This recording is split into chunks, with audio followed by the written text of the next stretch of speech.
बंदी छोड़ सतगुरु रामपाल जी परमेश्वर जी की जय हो। परमपिता परमात्मा सारी सृष्टि के रचनहार, कुल मालिक, असंख्य ब्रह्मांडों के स्वामी, जगत गुरु, तीनों लोकों में प्रवेश करके सबका धारण पोषण करने वाले राजाधिराज, आत्माधार, नाथों के नाथ, देवों के देव महादेव, सर्वेश्वर, महेश्वर, मृत्युंजय, अजरो अमर, आदि अनादि, सनातनी प्रभु, जगत पिता जगदीश्वर, श्री श्री 1008 की उपाधि के वास्तविक अधिकारी, अकाल मूरत सौद स्वरूपी राम वासुदेव, सर्वगतम ब्रह्म, परम पूज्य, प्रथम पूज्य, परम संत, परम पुरुष, परम धनी, परम दयालु, सत्य कबीर, हक्का कबीर, अल्लाहु कबीर, अल्लाहु अकबर, बाखबर, अल्लाह ताला, जगत के तारणहार, जगत के मुक्तिदाता, जगत के जगन्नाथ, हारे के सहारे, हिंदुओं के राम, मुसलमानों के अल्लाह, सिखों के वाहिगुरु, ईसाइयों के मसीह, दया के सागर दयानिधि, करुणा के सागर करुणानिधि,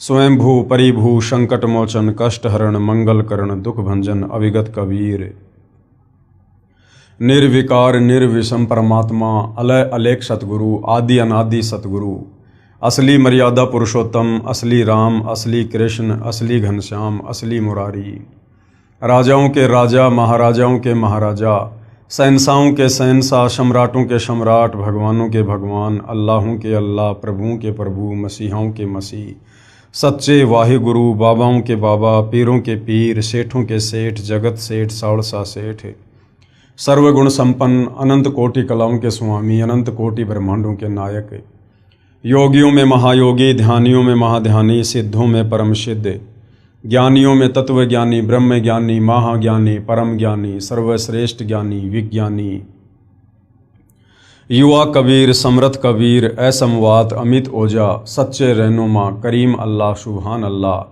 दुनिया के अंतिम पैगंबर, 8 सितंबर 1951 से गांव धनाना, जिला सोनीपत, हरियाणा, भारतवर्ष की पावन भूमि पे प्रकट रियल कल की भगवान श्री नारायण साकार हरि, श्री बाबा साहेब, नूर अनंत परमात्मा, सच्चे दरवेश, सच्चे बाखबर, संत श्रोमणी सतगुरु रामपाल जी परमेश्वर जी के चरण कमल में आप और हम सभी भाई बहनों का अनंत कोटि दंडवत प्रणाम। सत्साई भाई और बहनों, बहुत बड़ी दया, बहुत बड़ी मेहर पूज्य गुरुदेव भगवान की, परमेश्वर रामपाल जी की, जिनके विशेष आशीर्वाद से उन्हीं के द्वारा लिखित पवित्र पुस्तक ज्ञान गंगा के ऊपर वीडियो बनाने की श्रृंखला जारी है। इसी श्रृंखला में आज हमारा ये 10वें नंबर का वीडियो है। प्रत्येक वीडियो को देखकर हमें अध्यात्म के विषय में बहुत ही गहन जानकारियां प्राप्त हुई है, क्योंकि जो पवित्र पुस्तक ज्ञान गंगा सतगुरु रामपाल जी ने लिखी है, ये पुस्तक सर्व धर्मों के, सर्व पवित्र धर्मशास्त्रों के ज्ञान से प्रमाणित है। इस पवित्र पुस्तक ज्ञान गंगा के सत ज्ञान में, तत्व ज्ञान में, सूक्ष्म ज्ञान में किसी भी धर्म का कोई भी धर्मगुरु सुई की नोक रखने जितनी भी त्रुटि निकालने में सक्षम नहीं है। भाई और बहनों, वर्तमान में यदि इस पृथ्वी पर कहीं सत भक्ति है या शास्त्र अनुकूल साधना है तो केवल सतगुरु रामपाल जी परमेश्वर जी के चरणों में है। बाकी दुनिया शास्त्र विरुद्ध साधना ही कर रही है, जिस शास्त्र विरुद्ध साधना को करने के चलते हमें किसी प्रकार का कोई भी आध्यात्मिक लाभ प्राप्त नहीं हो सकता। बहुत सारे भाई बहनों के मन में शंका होगी कि वे लाभ प्राप्त क्यों नहीं हो सकता। हम तो सदियों से ब्रह्मा विष्णु महेश की परंपरागत पूजा करते आ रहे हैं। हम तो मंदिर में जाते हैं, मस्जिद में जाते हैं, चर्च में जाते हैं, गुरुद्वारे में जाते हैं, कावड़ लेकर आते हैं, मज़ारों पर चद्दर चढ़ाते हैं और हमें तो हर प्रकार के लाभ हो रहे हैं। हमारे काम धंधे बहुत बढ़िया चल रहे हैं, दिन दोगुनी रात चौगुनी, हम व्यापार में उन्नति कर रहे हैं, हमारे बच्चे विदेशों में पढ़ रहे हैं, बड़ी बड़ी जॉब लग गए हैं, हमने बड़े बड़े मकान बना लिए हैं, हम बहुत जो है सुखी हैं। तो भाई और बहनों, यदि आप सतगुरु रामपाल जी परमेश्वर जी की वर्तमान में सही है तो आप शास्त्र वेदना कर रहे हैं। भले आप किसी मंदिर में कितना सोना चढ़ा रहे हैं, कितनी चांदी चढ़ा रहे हैं, कितने बड़े बड़े भंडारे और कथाएं क्यों ना करवा रहे हैं, यदि आप सतगुरु रामपाल जी की शरण में नहीं हैं तो आप किसी भी धर्म से संबंधित हैं, आप उन धर्मों की पवित्र पुस्तकों के विरुद्ध भक्ति कर रहे हैं। और रही बात आपकी इस भ्रमणा की कि हमें तो सर्व लाभ मिल रहे हैं, ये सर्व लाभ आपको वर्तमान शास्त्र विरुद्ध भक्ति के कारण नहीं मिल रहे हैं। ये आपकी आध्यात्मिक ज्ञानहीनता है। जब आप सतगुरु रामपाल जी के सत्संग सुनेंगे, सृष्टि रचना को सुनेंगे, तो आपको पता चलेगा कि शास्त्र विरुद्ध साधना करने के चलते भी व्यक्ति को जो लाभ होते हैं, वो लाभ उसके पूर्व जन्मों की भक्ति के पुण्यों के प्रतिफल में होते हैं। यानी आपका मनुष्य जन्म कोई प्रथम बार नहीं हुआ है। जब से हम परमपिता परमेश्वर कबीर साहिब से बिछुड़कर, सतलोक से बिछुड़कर इस काल के साथ यहाँ 21 ब्रह्मांड में आए हैं, तब से न जाने हमारे कितने अनंत करोड़ जन्म हो चुके हैं, जिनमें करोड़ों अरबों मनुष्य जन्म भी शामिल हैं। और उन मनुष्य जन्मों में ये कबीर परमात्मा रह रहकर आप और हमें संभालते रहते हैं, हमें सत भक्ति दान देते रहते हैं, हमें परमात्मा भक्ति से चार्ज करते रहते हैं। परंतु हम अंतिम श्वास तक मर्यादा में रहकर विश्वास के साथ भक्ति नहीं कर पाते, जिस कारण मोक्ष से वंचित रह जाते हैं। लेकिन वो भक्ति करने के चलते हमारी आध्यात्मिक बैटरी चार्ज हो जाती है और फिर अगले जन्मों में भले हम शत भक्ति नहीं करते हैं, हम किसी तत्वदर्शी संत की शरण में नहीं होते हैं, फिर भी हमें उन पूर्व जन्मों की सत भक्ति के कारण हमें सर्व लाभ मिलते रहते हैं। और हम ये सोचते हैं कि ये सर्व लाभ मुझे वर्तमान में जो मैं भक्ति कर रहा हूँ, उस भक्ति को करने के चलते मिल रहे हैं। तो भाई और बहनों, ऐसा बिल्कुल भी नहीं है। ये हमें परम संत के सत्संग सुनने से पता चलेगा, सृष्टि रचना को सुनने और समझने से पता चलेगा।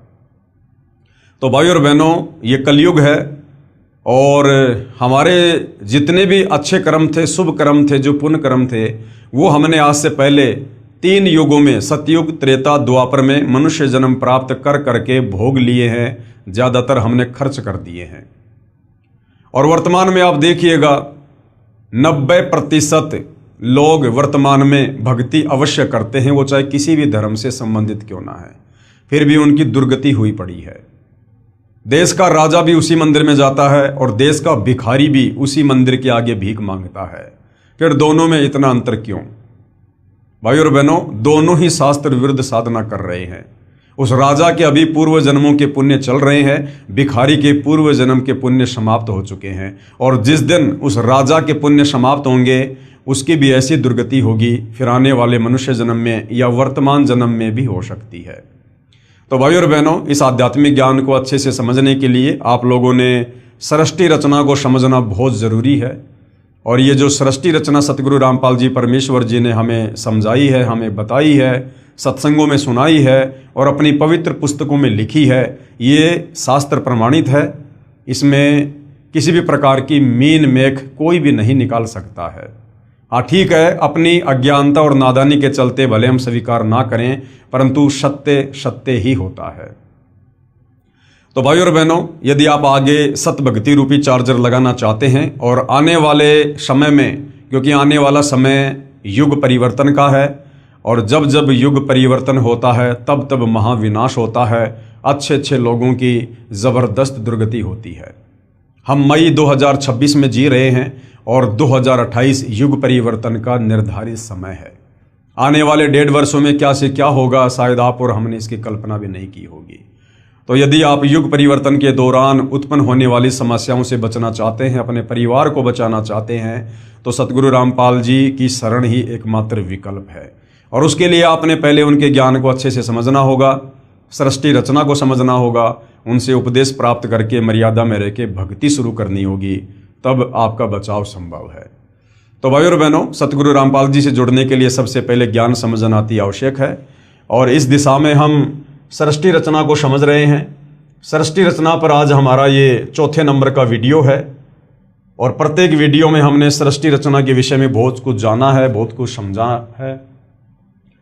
तो सृष्टि रचना की शुरुआत जब हमने की थी तो उसमें पूज्य गुरुदेव भगवान ने बताया कि सर्वप्रथम एक अनामी लोक था, जिसको अनामे लोक भी कहते हैं, जिसको अकय लोक भी कहते हैं। और उस अनामी लोक में, उस अकय लोक में कबीर परमात्मा जी अकेले ही रहा करते थे और कहीं कोई रचना नहीं थी। उसके बाद कबीर परमात्मा, जिनको सत्य पुरुष भी कहते हैं, अकाल मूर्त भी कहते हैं, शब्द स्वरूपी राम भी कहते हैं, ये उनके उपमात्मक नाम हैं। उस कबीर परमेश्वर ने एक विचार किया और नीचे के 3 अविनाशी लोकों की रचना की, अपनी वचन शक्ति से, अपनी शब्द शक्ति से। अनामी लोक से नीचे कबीर परमात्मा जी ने अगम लोक की रचना की, उसके बाद अलख लोक की रचना की, उसके बाद सतलोक की रचना की। और इन तीनों लोकों में यानी अनामी लोक से नीचे जो तीन लोक हैं, अगम लोक, अलख लोक और सतलोक, इन तीनों लोकों में कबीर परमेश्वर अपना रूपांतरण करके खुद ही विराजमान होते हैं। उसके बाद सर्वप्रथम कबीर परमेश्वर जी ने सतलोक में सृष्टि की रचना करनी चाहिए। उसके लिए परमात्मा ने सबसे पहले अपने एक वचन से 16 द्वीपों की रचना की। उसके बाद अपने 16 शब्दों से, 16 वचनों से अपने 16 पुत्रों की रचना की और अपने प्रत्येक पुत्र को एक एक द्वीप में रहने का आदेश दिया। उसके बाद कबीर परमेश्वर जी ने अपने 12वें नंबर के पुत्र अचिंत से कहा कि बेटा अब आगे सतलोक में आप सृष्टि की रचना करो, मैं आपको वचन शक्ति देता हूं। अचिंत ने सृष्टि रचना में सहयोग के लिए एक आत्मा उत्पन्न की जिसको अक्षर पुरुष कहा जाता है, जिसको परब्रह्म भी कहा जाता है। वो अक्षर पुरुष सतलोक में बने एक मानसरोवर में जाकर सो गया और निंद्रा आ गई। काफी युगों तक वो निंद्रा से बाहर नहीं आया। अचिंत ने कबीर परमात्मा जी से प्रार्थना की कि परमात्मा, अक्षर पुरुष मानसरोवर में जाकर सो गया है, मेरी लाख कोशिशों के बावजूद भी वो बाहर नहीं आ रहा है और सृष्टि नहीं रची जा रही। तब कबीर परमेश्वर जी ने अपने पुत्र अचिंत से कहा कि बेटा आप सृष्टि रचना करने में सक्षम भी नहीं है, जिसका काम उसी को साजे और करे तो मूर्ख बाजे। कबीर परमेश्वर जी ने उस मानसरोवर के जल से थोड़ा जल लिया और एक अंडा बनाया अपनी वचन शक्ति से। उस अंडे में एक आत्मा प्रवेश की और मानसरोवर के जल में अंडा छोड़ दिया। अंडा मानसरोवर के जल में नीचे जाता है और अंडे की गड़गड़ाहट से अक्षर पुरुष की निंद्रा भंग होती है। नींद खुलते ही अक्षर पुरुष ने अंडे की ओर गुस्से से देखा, जिससे अंडा 2 भाग हो जाता है। जिसमें से जो आत्मा निकलती है उसको क्षर पुरुष का नाम दिया गया, उसको ज्योति निरंजन का नाम दिया गया। आगे चलकर वो काल कहलाया। कबीर परमेश्वर ने आकाशवाणी की कि ज्योति निरंजन और अक्षर पुरुष तुम दोनों बाहर आओ। दोनों आत्मा मानसरोवर से बाहर आती हैं। कबीर परमेश्वर के आदेश अनुसार वो दोनों आत्मा अचिंत के लोक में रहती हैं। काफी समय उपरांत क्षर पुरुष यानी ज्योति निरंजन के मन में ये विचार आया कि हमारे बाकी जो 15 भाई हैं वो सभी अलग अलग द्वीपों में रहते हैं और हम तीनों भाई एक ही द्वीप में रहते हैं। ये सोचकर क्षर पुरुष ज्योति निरंजन, जो आगे चलकर काल भी कहलाया, उसने अलग से राज्य प्राप्ति के लिए, अलग से द्वीप प्राप्ति के लिए एक पैर पर खड़ा होकर सतलोक में तप करना शुरू कर दिया। उससे पहले कबीर परमेश्वर जी ने और काफी आत्माओं की, असंख्य आत्माओं की सतलोक में उत्पत्ति कर दी थी और सभी को सर्व सुख प्रदान कर दिए थे। जब ये ज्योति निरंजन क्षर पुरुष सतलोक में एक पैर पर खड़ा होकर तप कर रहा था तो सतलोक में जो आत्माएं थी वो उसके ऊपर आसक्त हो गई और सोचने लगी कि देखो कितना जबरदस्त तप कर रहा है। कबीर परमेश्वर जी ने आत्माओं को समय समय पर सचेत किया कि बच्चों, इस नादान की नादानी को मत देखो, ये अपने कर्म फोड़ रहा है, तुम आराम से रहो, ठाट बाट से रहो, तुम्हें किसी चीज की कोई कमी नहीं है, इसकी तरफ ध्यान मत दो। हम सभी आत्माओं ने ऊपर से तो सावधानी दिखाई, लेकिन अंदर से हम उस ज्योति निरंजन को चाहने लगे और पतिव्रता पर्द से नीचे गिर गए, परमात्मा के दिल से हम उतर गए। जब काल ने 70 युग तप किया तो कबीर परमेश्वर जी ने पूछा कि भाई आप तप क्यों कर रहे हो, आपको क्या चाहिए? तो क्षर पुरुष ने कहा कि मैं जहाँ रह रहा हूँ वो जगह मेरे लिए कम है, मुझे अलग से राज्य प्रदान कीजिए। कबीर परमेश्वर ने क्षर पुरुष को 21 ब्रह्मांड दे दिए जो सतलोक में ही थे। उसके बाद क्षर पुरुष ने फिर से 70 युग तप किया, ये सोचकर कि खाली पलाट का क्या करूँगा, इनमें कुछ रचना भी करनी चाहिए और रचना सामग्री कबीर परमात्मा के ही पास है। तो रचना सामग्री प्राप्त करने के लिए 70 युग फिर तप किया। फिर कबीर परमेश्वर जी ने पूछा तो क्षर पुरुष ने कहा कि मुझे सृष्टि रचना के लिए सामग्री चाहिए। कबीर परमेश्वर ने उसे 3 गुण, रजगुण, सतगुण, तमगुण और 5 तत्व, पृथ्वी, अग्नि, जल, वायु, आकाश, ये जो उस समय सतलोक में कबीर परमेश्वर जी के 16 पुत्रों में से सबसे बड़े पुत्र कूरम के मुकुट में थे, सूक्ष्म रूप में थे, कबीर परमेश्वर जी ने काल को उपलब्ध करवा दिए। उसके बाद इस क्षर पुरुष ने सोचा कि अब मैंने बहुत सारी रचना भी कर ली है, लेकिन मेरे अकेले का दिल नहीं लग रहा, मुझे कुछ आत्मा चाहिए। ये सोचकर उसने 64 युग फिर तप किया। जब 64 युग तप कर लिया तो कबीर परमेश्वर जी ने पूछा कि भाई क्षर पुरुष, अब आपको क्या चाहिए? जो आपको चाहिए था मैंने आपको सब कुछ दे दिया। तो क्षर पुरुष ने कहा कि पिताजी, मुझे कुछ आत्मा दे दो, मेरा अकेले का मन नहीं लगता है। तो कबीर परमेश्वर जी ने कहा कि भाई देखो, आत्मा मैं आपको किसी भी कीमत पर नहीं दे सकता, ये मेरे अंश हैं, मेरे वचन से उत्पन्न हैं, मेरे बच्चे हैं, और आपको कुछ चाहिए तो आप ले सकते हो। लेकिन भाई और बहनों, हम अपने कबीर परमेश्वर जी से दिल हटाकर इस काल के ऊपर हम दिल लगा चुके थे, इसलिए हम पतिव्रता पद से नीचे गिर चुके थे। तो कबीर परमेश्वर जी ने कहा कि भाई क्षर पुरुष, अगर कोई अपनी मर्जी से तेरे साथ जाना चाहता है तो मैं भेज सकता हूँ। तो कबीर परमात्मा और क्षर पुरुष दोनों हम सभी आत्माओं के पास आए, और कबीर परमेश्वर जी ने कहा कि भाई कौन कौन आत्मा है जो इस क्षर पुरुष के साथ इसके 21 ब्रह्मांडों में जाना चाहती है, क्योंकि परमात्मा ने उसको प्रथम बार उसके 70 युग वाले तप के बदले में 21 ब्रह्मांड दिए थे। काफी देर तक सन्नाटा छाया रहा, किसी ने भी हाथ खड़ा नहीं किया। अंत में एक आत्मा ने दुस्साहस किया और हाथ खड़ा किया कि पिताजी, मैं इसके साथ जाना चाहता हूँ। उसके बाद देखा सभी आत्माओं ने हाथ खड़े कर दिए। आज जितनी भी आत्माएं, आप और हम सभी, वो चाहे ब्रह्मा विष्णु महेश हैं, चाहे देवी देवता हैं, चाहे लख 84 योनि में गधे कुत्ते सूअर हैं, हम सभी आत्माओं ने जो आज काल के 21 ब्रह्मांडों में फंसे पड़े हैं, हम सभी ने देखा हाथ खड़े कर दिए। कबीर परमेश्वर जी ने क्षर पुरुष से कहा कि भाई ठीक है, आप अपने 21 ब्रह्मांडों में जाओ, जिन जिन आत्माओं ने आपके साथ जाने की स्वीकृति दी है उनको मैं अपने हिसाब से आपके पास भेज दूंगा।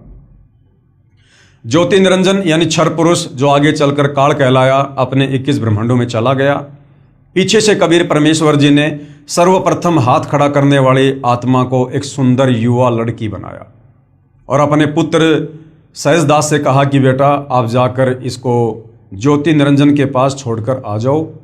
सहजदास जी ने अपने पिता की आज्ञा पाकर और उस युवा लड़की को, जिसको आगे चलकर दुर्गा भी कहा गया, गीता में जिसको प्रकृति भी कहा गया है, जिसको अष्टंगी 8 भुजा वाली भी कहा गया है, उसे ज्योति निरंजन के पास छोड़ दिया और कहा कि पिताजी ने इसको शब्द शक्ति दे रखी है, आप जितनी आत्मा चाहोगे ये अपने वचन से उत्पन्न कर देगी। सहजदास वापस आ गया।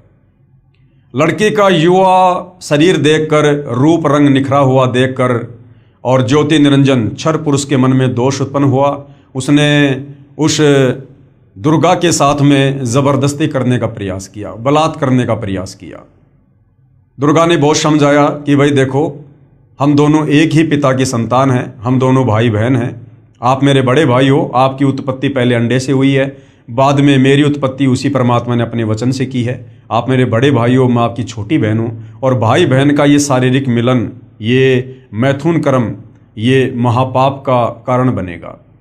लेकिन विषय वासनाओं के वशीभूत होने के कारण क्षर पुरुष ने उसकी एक नहीं सुनी और जबरदस्ती करने का प्रयास किया।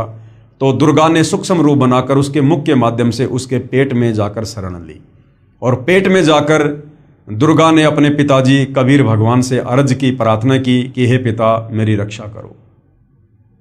कबीर परमेश्वर वहाँ अपने पुत्र जोगजित का रूप बनाकर जाते हैं और दुर्गा को उसके पेट से बाहर निकालते हैं और उसके बाद क्षर पुरुष यानी ज्योति निरंजन को श्राप देते हैं कि आज के बाद तेरा नाम काल होगा और तू प्रतिदिन 1 लाख मानव शरीरधारी आत्माओं का भक्षण किया करेगा, आहार किया करेगा।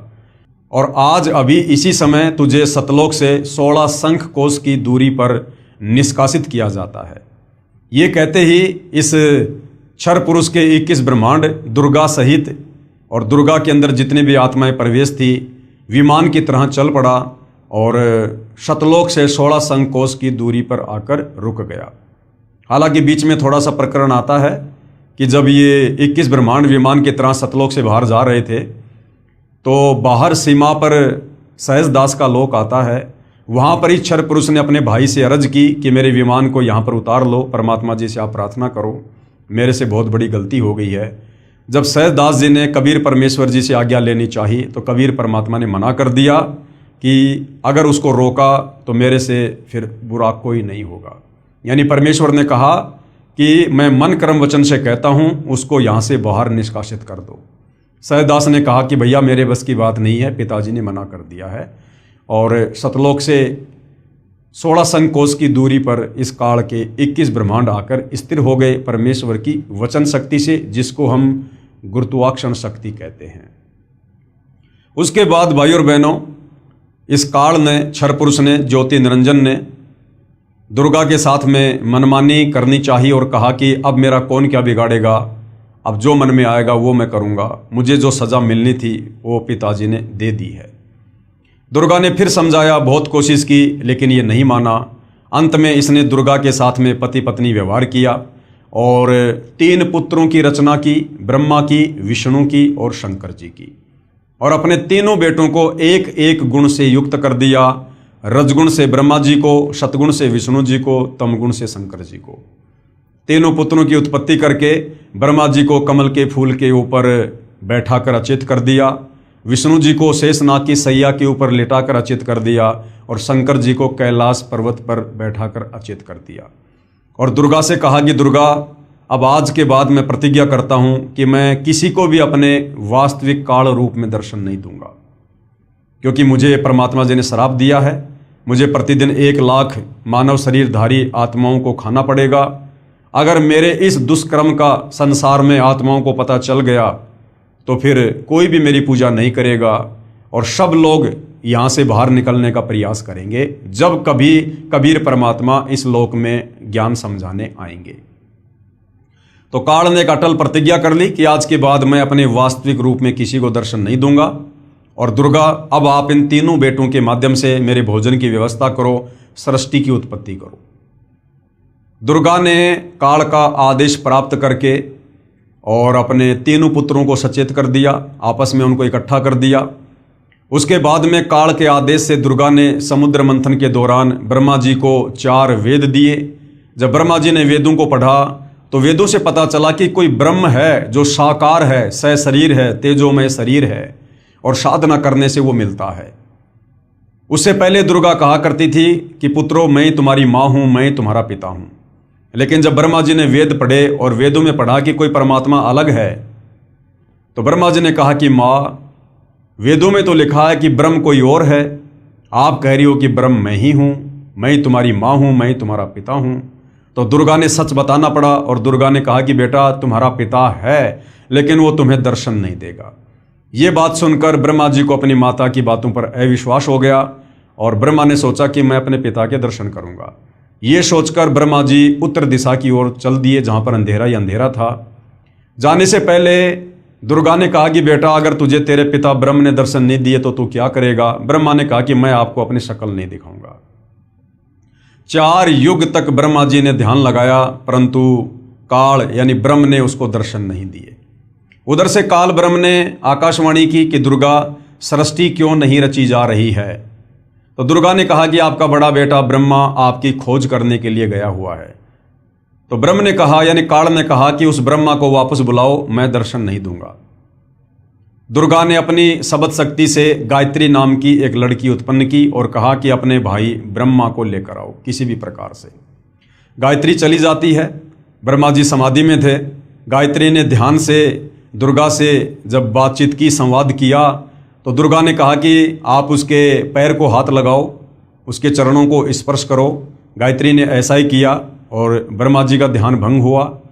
ब्रह्मा जी ने कहा कि तू कौन उल्टा है जिसने मेरी समाधि भंग कर दी, मेरा ध्यान भंग कर दिया, मैं तुझे श्राप दूंगा। तो गायत्री ने कहा कि श्राप बाद में देना, पहले मेरी बात सुन लो। मुझे माता ने भेजा है तुम्हें वापस लाने के लिए, क्योंकि तुम्हारे बिना सृष्टि नहीं रची जा रही है। तो ब्रह्मा ने कहा कि भाई गायत्री, मैं वापस कैसे चलूं? मुझे पिताजी के दर्शन नहीं हुए और मैं तो प्रतिज्ञा करके आया था कि जब तक पिताजी के दर्शन नहीं होंगे मैं अपना मुंह नहीं दिखाऊंगा। गायत्री की मजबूरी थी ब्रह्मा को वापस लेकर जाना। तो गायत्री ने कहा कि आपको तो चलना पड़ेगा। तो ब्रह्मा जी ने कहा कि एक शर्त पर चल सकता हूं, यदि आप मेरी झूठी गवाही दे दो कि हाँ, मेरे सामने ब्रह्मा को इसके पिता ने दर्शन दिए। गायत्री ने कहा कि मैं झूठी गवाह नहीं दे सकती तो मैं नहीं चलूंगा। लेकिन गायत्री की मजबूरी थी। गायत्री ने सोचा कि अगर कल को मेरी बात झूठी हो गई तो मैं अकेली जो है माता के दंड का भागी बनूंगी। तो क्यों ना इस ब्रह्मा को भी बराबर का भागीदार बनाया जाए। गायत्री ने एक ऐसी शर्त रखी कि आपको मेरे साथ में शारीरिक संबंध बनाने पड़ेंगे, रति क्रिया करनी पड़ेगी, तब मैं आपकी झूठी गवाही दूंगी। ब्रह्मा जी की मजबूरी थी और दोनों ने वो कर्म किया। उसके बाद गायत्री ने सोचा क्यों ना एक गवाह और बनाया जाए। तो ब्रह्मा से बात करने के बाद में, ब्रह्मा की सहमति के बाद में, गायत्री ने अपने वचन से एक पोहपति नाम की लड़की उत्पन्न की और उसको भी यही कहा कि आप ऐसे ऐसे गवाही दो। तो पोहपति ने कहा कि मैं झूठी गवाही नहीं दूंगी, हाँ यदि ब्रह्मा मेरे साथ में शारीरिक संबंध बनाए तो मैं झूठी गवाही दे सकती हूँ। उसके बाद पोहपति के साथ ब्रह्मा जी ने शारीरिक संबंध बनाए और ब्रह्मा जी ने दोनों को बता दिया था, यदि माता जी पूछे कि तुम्हारा पिता कैसा है, दिखने में कैसा है, तो वेदों में वर्णित परमेश्वर की व्याख्या ब्रह्मा जी ने पहले ही उनको बता दी कि ऐसे कह देना कि परमात्मा मानव सदृश है, नर रूप है, तेजोमय शरीर है। और तीनों दुर्गा के पास में जाते हैं। दुर्गा ने कहा कि बेटा तुझे तेरे पिता ने दर्शन दिए? तो ब्रह्मा जी ने कहा कि हाँ मुझे मेरे पिता के दर्शन हुए। दुर्गा ने कहा कि कोई प्रमाण दो, कोई सबूत दो, कोई गवाह बताओ। तो ब्रह्मा ने कहा कि इन दोनों के सामने मुझे पिता ने दर्शन दिए।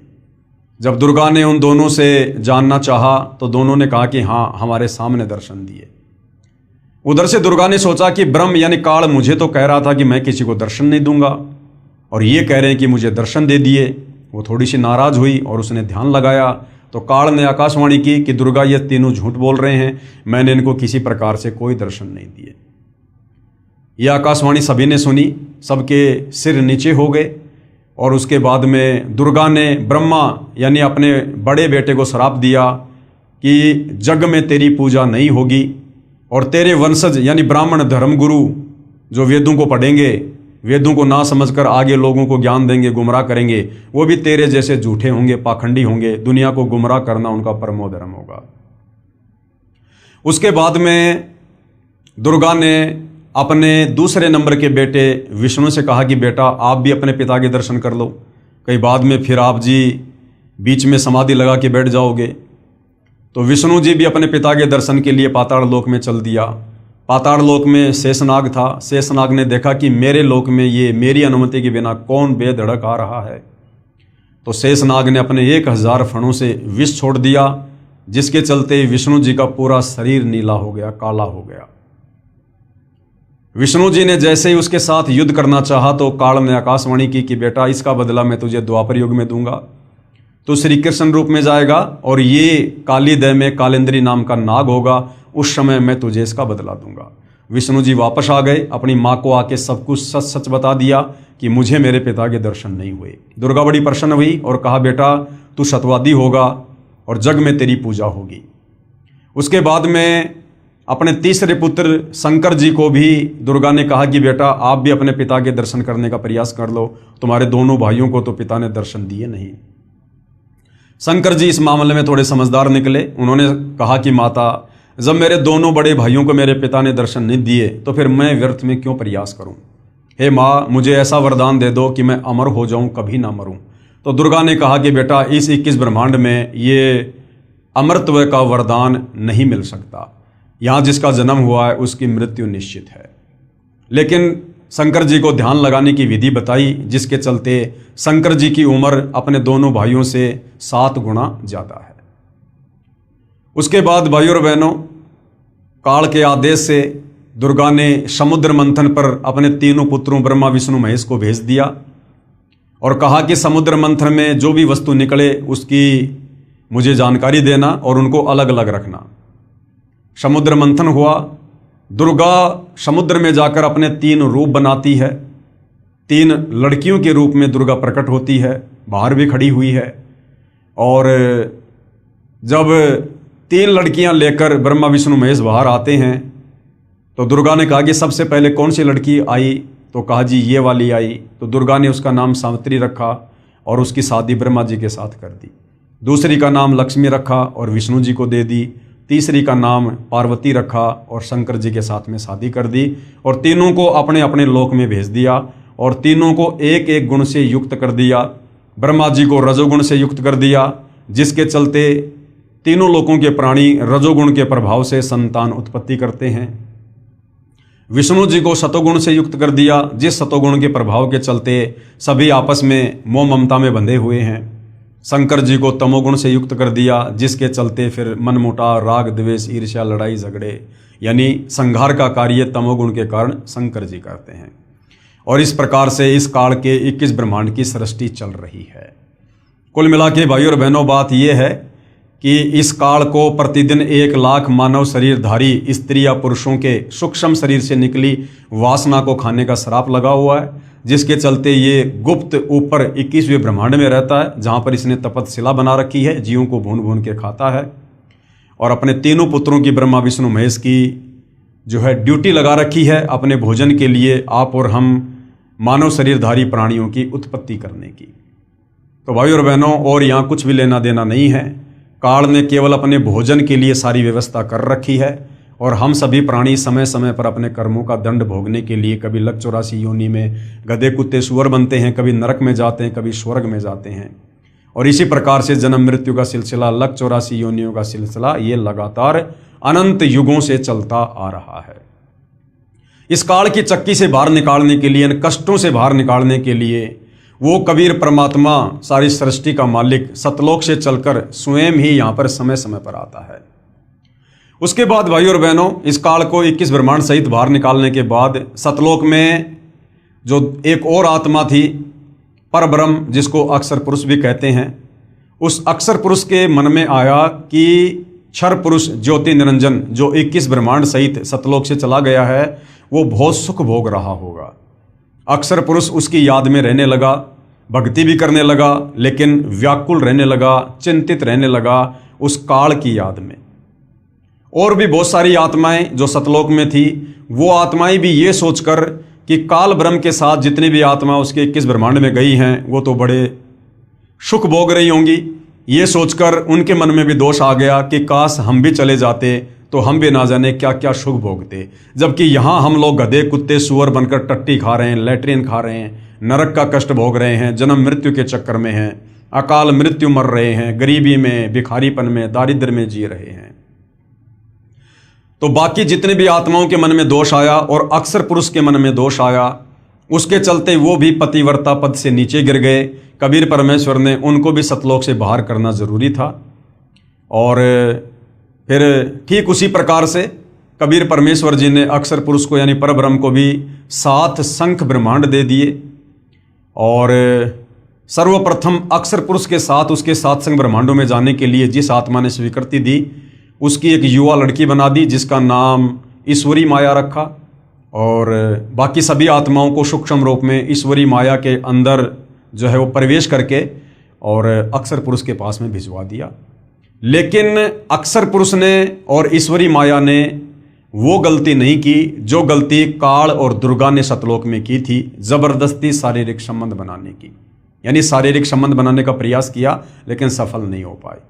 लेकिन अक्षर पुरुष ने ईश्वरी माया की सहमति से अपने नाखूनों से उसको स्त्री इंद्री लगाई और मैथुन क्रिया की, जिसके चलते अक्षर पुरुष के लोक में जीवों को भूनकर नहीं खाया जाता है, जीवों को जो है वो तपतशिला का कष्ट नहीं दिया जाता है। बाकी सारे के सारे कष्ट जो 21 ब्रह्मांड में हैं, काल के लोक में हैं, जैसे जन्म और मृत्यु, लक 84 योनियों का कष्ट, नरक का कष्ट, ये जो का त्यों अक्षर पुरुष के लोक में भी आत्माओं को दिया जाता है। तो भाइयों और बहनों, इस प्रकार से कबीर परमेश्वर जी ने 7 शंख ब्रह्मांड अक्षर पुरुष को और 21 ब्रह्मांड इस काल को देकर सतलोक से निष्कासित किया। उसके बाद रह रहकर कबीर परमेश्वर जी इस काल के 21 ब्रह्मांड में आते हैं, अक्षर पुरुष के 7 शंख ब्रह्मांड में जाते हैं। हम आत्माओं को सतलोक में की गई अपनी गलती सृष्टि रचना सुनाकर याद दिलाते हैं और हमें उनके बंधन से छुड़वाते हैं। जो जो आत्माएं उनके ज्ञान को स्वीकार कर लेती है, उनकी भक्ति स्वीकार कर लेती है और आजीवन मर्यादा में रहकर भक्ति करती है, उन आत्माओं को परमेश्वर वापस सतलोक लेकर जाते हैं। तो भाइयों और बहनों, यहाँ जो सृष्टि रचना चल रही है, जो सतगुरु रामपाल जी ने अपने सत्संगों में सुनाई है और अपनी पवित्र पुस्तकों में लिखी है, इसका समर्थन सर्व धर्मों के सर्व पवित्र धर्मशास्त्र भी कर रहे हैं। और हमने इस पवित्र पुस्तक ज्ञान गंगा में देखा कि मुसलमान धर्म की कुरान शरीफ, तौरेत, जबूर, ईसाइयों की बाइबल, हिंदुओं के 4 वेद और गीता जी, साथ में बहुत सारे महापुरुषों की जो लेखनी से जो ग्रंथ लिखे गए हैं, जिस प्रकार से धर्मदास जी के द्वारा लिखा गया कबीर सागर और दादू जी का दादू ग्रंथ और भी बहुत सारे महापुरुषों के ग्रंथों ने इसी सृष्टि रचना का समर्थन किया है। जो सृष्टि रचना कबीर परमेश्वर 650 साल पहले बनारस के काशी में बताया करते थे, जिस समय उनको अनपढ़ कहकर रिजेक्ट कर दिया गया था, आज उसी सृष्टि रचना को हमारे सर्व धर्मों के धर्मशास्त्र समर्थन दे रहे हैं। तो आज भाई और बहनों, सृष्टि रचना का ये लास्ट वीडियो है और आदरणीय गरीबदास जी जो गांव छुड़ानी जिला झज्जर हरियाणा में हुए, जिनको कबीर परमेश्वर जी 10 साल की उम्र में सतलोक से चलकर धरती पर प्रकट होकर जिंदा बाबा के रूप में मिले, उनको अपना ज्ञान समझाया, उनकी आत्मा को शरीर से निकालकर सतलोक ले गए, सतलोक दिखाया, पूरी सृष्टि रचना से वाकिफ कराया और सर्व ब्रह्मांड दिखाए, ब्रह्मा विष्णु महेश के लोग दिखाए, दुर्गा का लोग दिखाया, काल का लोग दिखाया, तपतशिला दिखाई, नरक स्वर्ग सब कुछ दिखाया, उनका ज्ञान योग खोला। और आदरणीय गरीबदास जी ने फिर 5वें वेद सूक्ष्म वेद की रचना की। तो आज कबीर परमेश्वर जी ने जो सृष्टि रचना हमें बताई है, समझाई है, जो समय समय पर चारों युगों में बताते रहते हैं, आदरणीय गरीबदास जी जो लगभग 300 साल पहले गांव छुड़ानी जिला झज्जर हरियाणा में हुए थे, उनके द्वारा लिखित ग्रंथ सदग्रंथ साहिब में, जिसमें 24,000 वाणियाँ हैं, विश्व की सभी भाषाओं के शब्दों का समावेश है, जिसको सदग्रंथ साहिब भी कहते हैं, 5वां वेद सूक्ष्म वेद भी कहते हैं, उसमें सृष्टि रचना का ज्यों का त्यों प्रमाण है। अब हम पढ़ेंगे, देखेंगे, ताकि हमें पूर्ण विश्वास हो जाए कि सतगुरु रामपाल जी ने हमें जो सृष्टि रचना बताई है वो ज्यों की त्यों है और हमने उस पर विश्वास करना चाहिए और उनसे उपदेश लेकर अपनी आत्मा का कल्याण करवाना चाहिए। आदरणीय गरीबदास साहिब जी की अमृतवाणी में सृष्टि रचना का प्रमाण। आदि रमैणी सदग्रंथ पेज नंबर 690 से 692 तक। आदि रमैणी अदली सारा जादिन होते धुंधुकारा, यानी जब कबीर परमात्मा केवल अनामी लोक में अकेले थे, उस समय और बाकी कहीं कुछ भी नहीं था। ना ये सातसंग ब्रह्मांड थे अक्षर पुरुष के, ना काल के 21 ब्रह्मांड थे, ना नीचे का कोई अगम लोक था, ना कोई अलख लोक था, ना कोई सतलोक था। सत्य पुरुष कीन्या प्रकाशा हम होते तकत कबीर खवाशा। उसके बाद सत्य पुरुष कबीर साहिब ने ही पूरी सारी जो है वो रचना की। और आदरणीय गरीबदास जी कहते हैं कि उस समय हम कबीर परमात्मा जी के दरबार में नौकर थे। यानी भाइयों और बहनों, जब हम भक्ति मार्ग में आगे बढ़ेंगे तो हमें पता चलेगा कि आदरणीय गरीबदास जी की भूमिका, एक भगत की भूमिका भी कबीर परमात्मा ने इस अध्यात्म को समझाने के लिए और 5वें वेद सूक्ष्म वेद सदग्रंथ साहिब की रचना करवाने के लिए खुद ही भूमिका की थी। मन मोहिनी सिरजी माया सत्य पुरुष एक ख्याल बनाया। मन मोहिनी सिरजी माया, यानी सतलोक में कबीर परमेश्वर जी ने जब ये काल तप कर रहा था, 21 ब्रह्मांड दे दिए थे, तो सबसे पहले 21 ब्रह्मांड में जाने के लिए जिस आत्मा ने हाथ खड़ा किया था, कबीर परमात्मा ने एक सुंदर युवा मन मोहिनी लड़की का रूप उसको दिया, जिसको माया भी कहते हैं, दुर्गा भी कहते हैं, और वो काल के पास में परमात्मा ने भेजी थी। तो कहते हैं मन मोहिनी सिरजी माया और सत्य पुरुष एक ख्याल बनाया। धर्मराय सिरजे दरबानी 64 जुग तब सेवा ठानी। और इस धर्मराय यानी काल की उत्पत्ति भी परमात्मा ने अंडे से की थी और उसके 64 युग के बदले में कबीर परमेश्वर ने उसको आत्माएं दी थी। पुरुष पृथ्वी जाकू दीनी, यानी 21 ब्रह्मांड परमात्मा ने उसको दिए। राज करो देवा आधीनी, और कबीर परमेश्वर जी ने कहा कि आधीनी के साथ में सत का राज करना। ब्रह्मांड 21 राज तुम दीन्या, मन की इच्छा सब जुग लीन्या। माया मूल रूप एक छाजा और मोही लिए जिन धर्म राजा। यानी जो युवा लड़की कबीर परमेश्वर जी ने बनाकर क्षर पुरुष के पास भेजी थी, उसका युवा रूप देखकर काल वासना से प्रेरित हो गया, यानी धर्मराज को कामदेव ने मोह लिया। धर्म का मन, यानी उस काल का मन चंचल चितधारा, मन माया का रूप विचारा। दुर्गा का सुंदर रूप देखकर ये काल जो है, क्षरपुरुष जो है, डगमग हो गया। चंचल चेरी चपल चिरागा, या के परसे सरबस जागा। धर्मराय कीन्या मन का भागी, विषय वासना संग से जागी। आदि पुरुष अदली अनरागी, धर्मराय दिया दिल से त्यागी। उस मंद कर्म को करने के चलते, यानी दुर्गा के साथ में जो जबरदस्ती काल ने करनी चाहिए, उसके चलते कबीर परमात्मा ने धर्मराय यानी क्षर पुरुष को, काल को दिल से त्याग दिया। पुरुष लोक से दिया ढहाई, यानी सतलोक से बाहर निकाल दिया। अगम दीप चली आए भाई। सहज दास जिस दीप रहनता। जब ये काल 21 ब्रह्मांड सही सतलोक से जा रहा था तो आगे चलकर सहज दास का लोक था, वहां पर इसने अपना विमान रोकने की सहज दास से प्रार्थना की। कारण कौन कौन कुलपन था। धर्मराय बोले दरबानी, इस काल ने, जिसको धर्मराय भी कहते हैं क्षर पुरुष, ये बोला सुनो सहज दास ब्रह्मज्ञानी कि हे बड़े भाई मेरी बात सुनो। 64 युग हम सेवा कीनी, मैंने 64 युग तक एक पैर पे खड़ा होकर तप किया। पुरुष पृथ्वी हमको दीनी, तब परमात्मा ने मुझे ये अलग से राज्य दिया। चंचल रूप भया मन मोरा, उस युवा लड़की को देखकर मेरा मन चंचल हो गया और मैंने बदतमीजी की। मन मोहिनी ठगिया भोरा, और उसने मुझे ठग लिया, यानी मैं उसके ऊपर आसक्त हो गया, जिस कारण से परमात्मा जी नाराज हो गए। सत्य पुरुष के ना मन भाए, यानी कबीर परमात्मा के मैं दिल से उतर गया, उनके मन नहीं भाया। पुरुष लोक से हम चली आए और मेरे को सतलोक से बाहर निकाल दिया। अगर दीप सुनत बड़भागी, सहज दास मेटो मन पागी, यानी अब आप मेरे इस 21 ब्रह्मांड को, विमान को अपने लोक में रख लो, मैं यहां रह जाऊंगा। बोले सहज दास दिलदानी, हम तो चाकर सत सहदानी। सहज दास जी बोले भाई मैं तो कबीर परमात्मा का नौकर हूं, सत्य पुरुष से अर्ज गुजारूं तब तुम्हारा विमान उतारूं। पहले मैं कबीर भगवान से, सत्य पुरुष से प्रार्थना करूंगा, अगर उनकी आज्ञा होगी तो मैं तेरे विमान को यहां पर रोकूंगा। सहज दास को किया पियाना, सहज दास कबीर परमेश्वर जी के पास में गए, सत्य लोक लिया परवाना, यानी सतलोक के लिए चल दिए। सत्य पुरुष साहिब सरभंगी, अविगत अदली अचल अभंगी, यानी कबीर परमेश्वर की उन्होंने तरह तरह से महिमा की।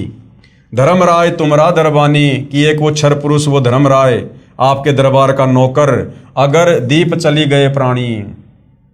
कौन हुक्म अदली एक साचा, हे कबीर परमात्मा मेरे लिए क्या आदेश है, उसके विमान को रोकना है या नहीं रोकना है।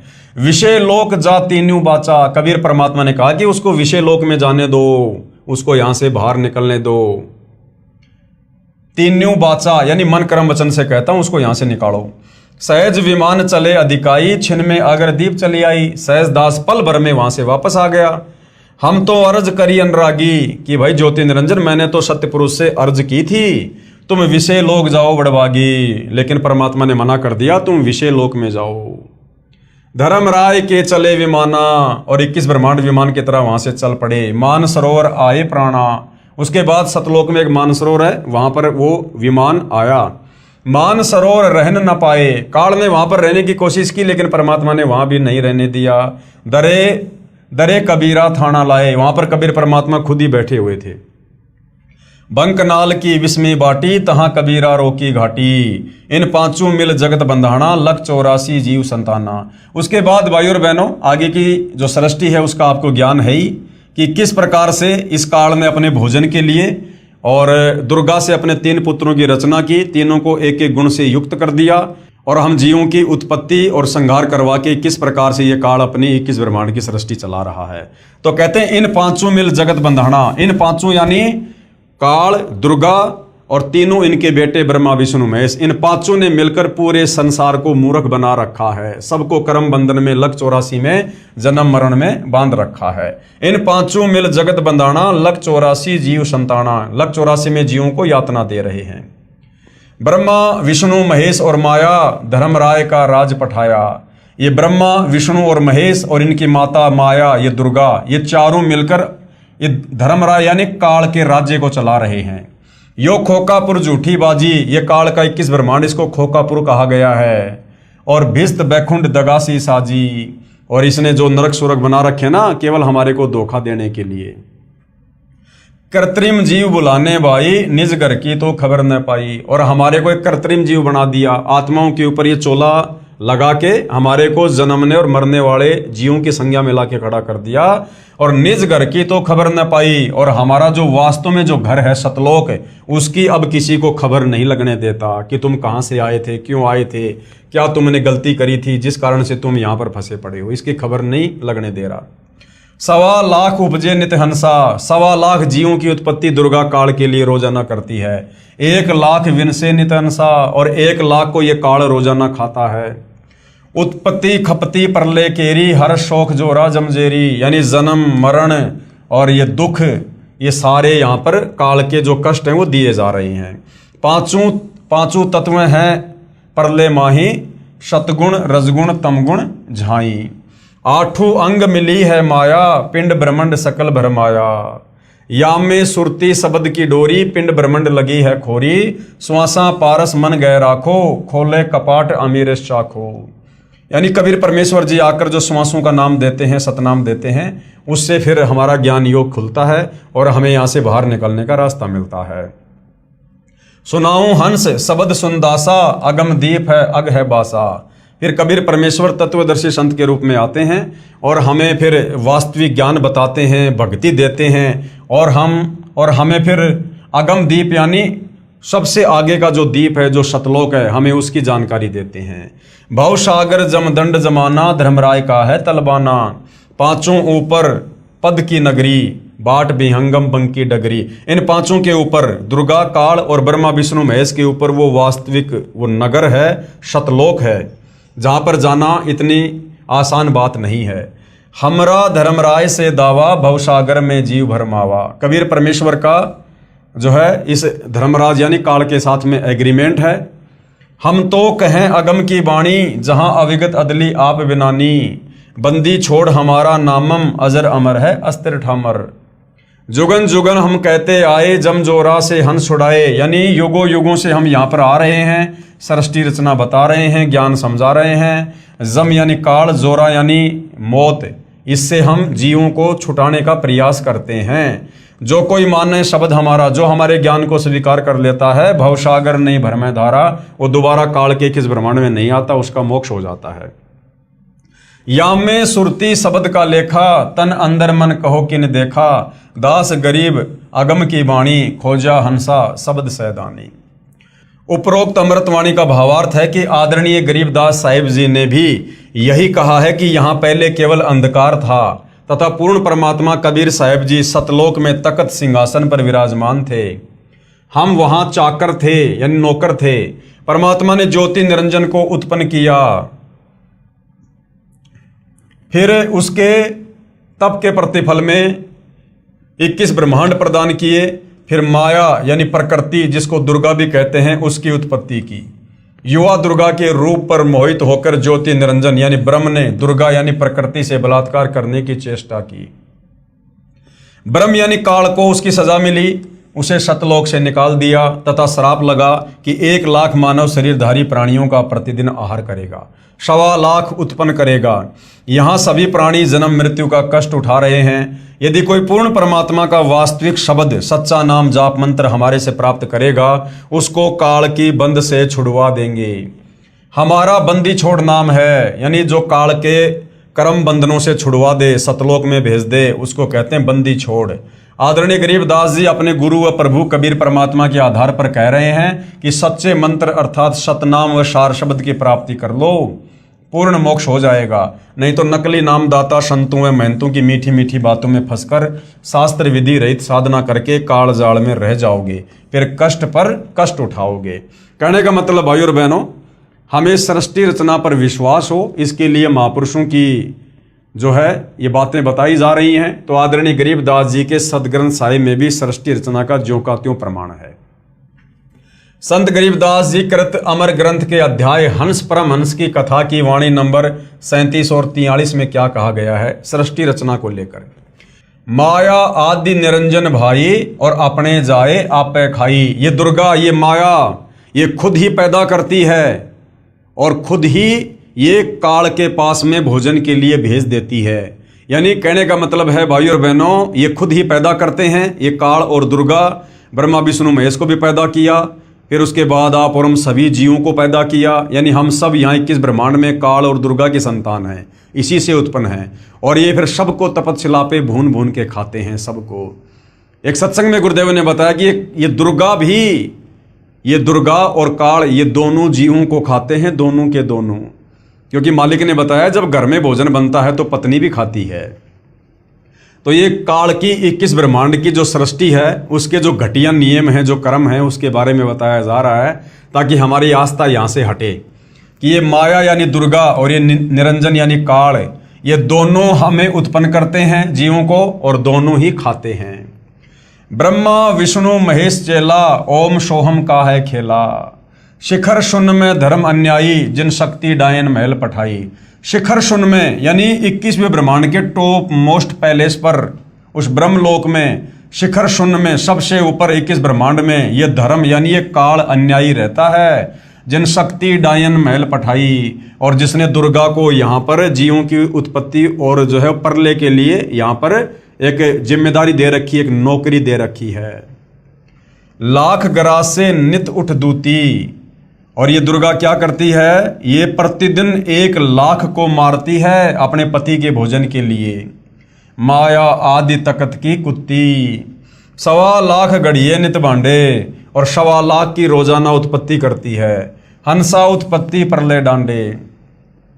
ये तीनों चेला बटपारी, ये ब्रह्मा विष्णु महेश, ये इन तीनों को इस काल का चेला कहा है। ये तीनों काल के बेटे हैं, उसके लिए भोजन तैयार करते हैं। ये तीनों चेला बटपारी सिरजे पुरुषा सिरजे नारी, जो रजोगुण के प्रभाव से जो है स्त्री और पुरुषों की उत्पत्ति करते हैं और फिर अपने पिता के लिए भोजन तैयार करते हैं।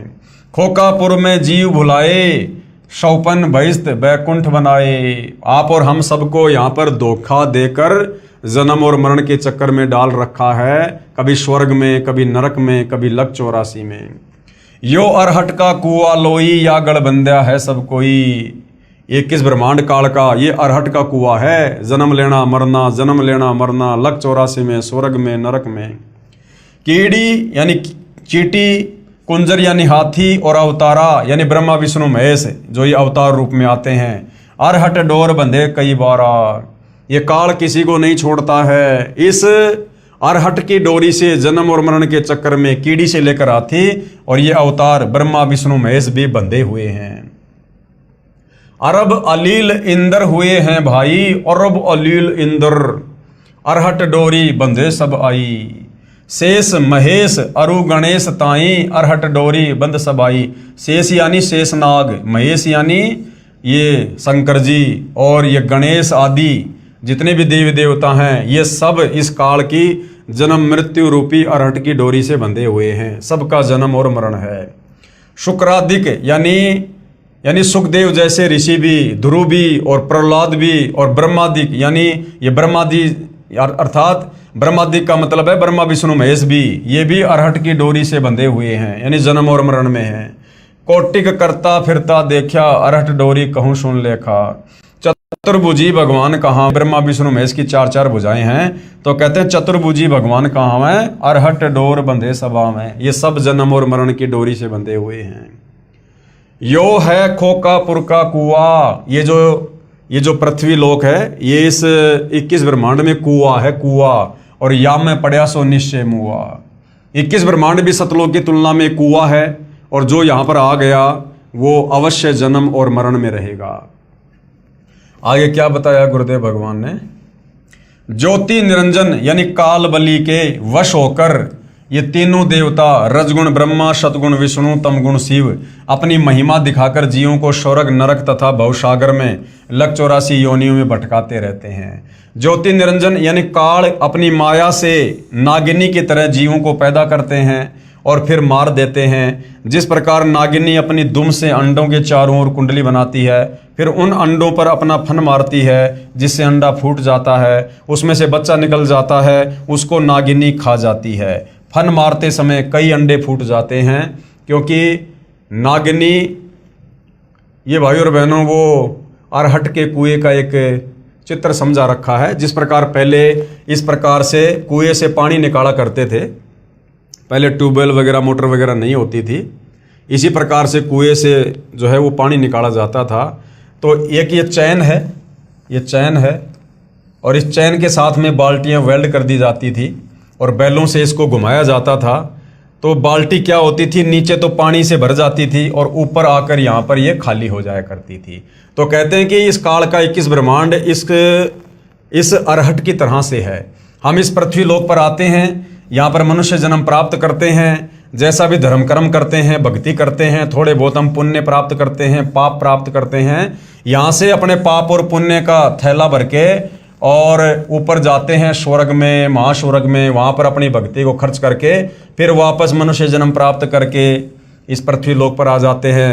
कभी हम यहाँ पर लक 84 योनियों में चींटी बनते हैं, कभी हाथी बनते हैं, और कभी ब्रह्मा विष्णु महेश बनते हैं, कभी स्त्री और पुरुष बनते हैं। तो ये जन्म मरण का चक्कर, पाप पुण्य का खेल इसी प्रकार से काल के 21 ब्रह्मांड में चलता रहता है।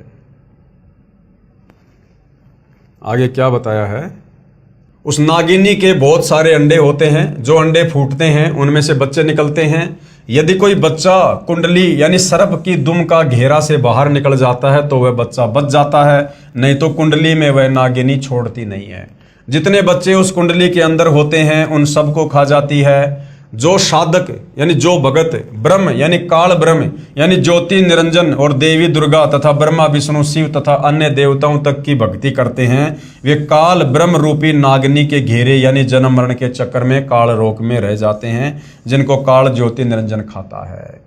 यानी काल की भक्ति यानी गीता जी में जो ब्रह्म भक्ति बताई है, जिसका ओम मंत्र है, चाहे तो ये ब्रह्म की भक्ति कर लो, चाहे दुर्गा की कर लो, चाहे ब्रह्मा विष्णु महेश की भक्ति कर लो, चाहे नीचे के देवी देवताओं की भक्ति कर लो, ये 21 ब्रह्मांड की भक्ति है। इस भक्ति से हम बाहर नहीं निकल सकते, जन्म मरण के चक्कर में रहेंगे और काल हर बार हमें तपशिला पर भून भून के इसी प्रकार से खाएगा। माया काली नागिनी अपने जाए खात और कुंडली में छोड़े नहीं, 100 बातों की बात। इसी प्रकार ये काल बलि का जाल है, इस काल का जाल है। निरंजन तक की भक्ति पूरे संत से नाम लेकर करेंगे तो भी इस निरंजन की कुंडली 21 ब्रह्मांड से बाहर नहीं निकल सकते।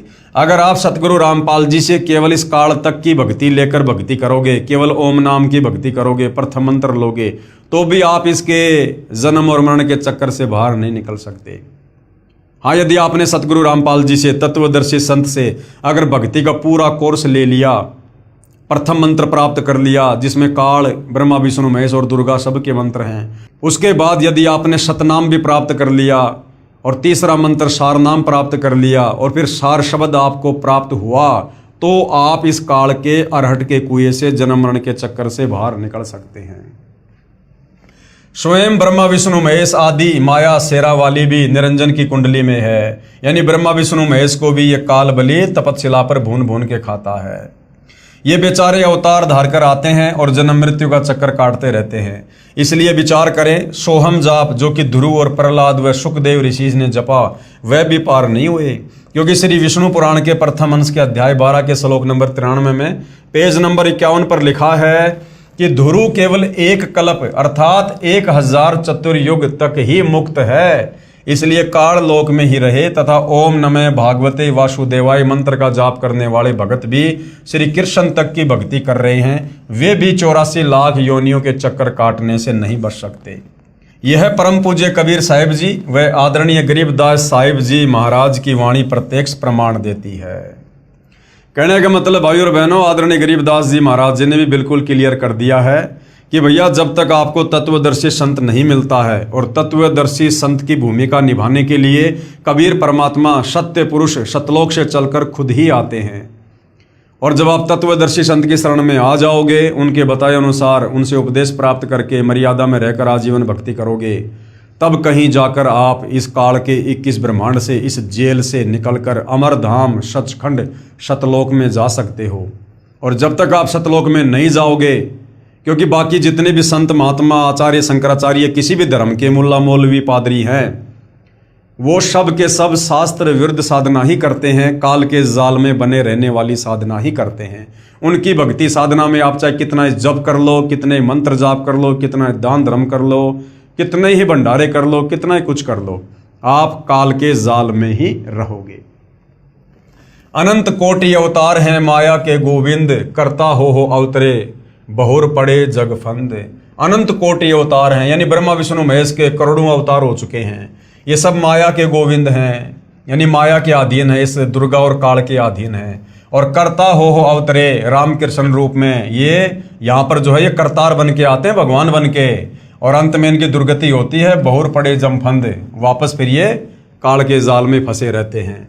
जिस प्रकार त्रेता युग में श्री रामचंद्र जी की अंत में कैसे मृत्यु हुई, वो इतने दुखी हो गए, इतने दुखी हो गए, उनकी पत्नी धरती में समा गई, उनके बच्चे उनके विरोधी हो गए, और अंत में श्री रामचंद्र जी ने सरयू नदी में आत्महत्या करनी पड़ी, जिसको हम समाधि कहते हैं कि जिंदा समाधि ले ली, जल समाधि ले ली। उन्होंने अंत में आत्महत्या करनी पड़ी दुखी होकर। तो ये काल बलि इस प्रकार से इन अवतारों की दुर्गति करता है।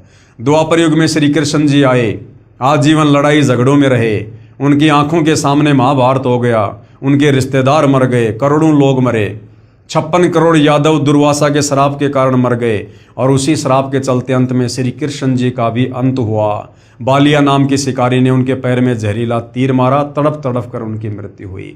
तो ये काल अपने पुत्रों को और अवतारों को भी नहीं बख्शता है। सत्य पुरुष कबीर साहिब जी की भक्ति से ही जीव मुक्त हो सकता है। यानी ये जीव काल के 21 ब्रह्मांड से कैसे मुक्त होगा? सत्य पुरुष कबीर साहिब जी की भक्ति से।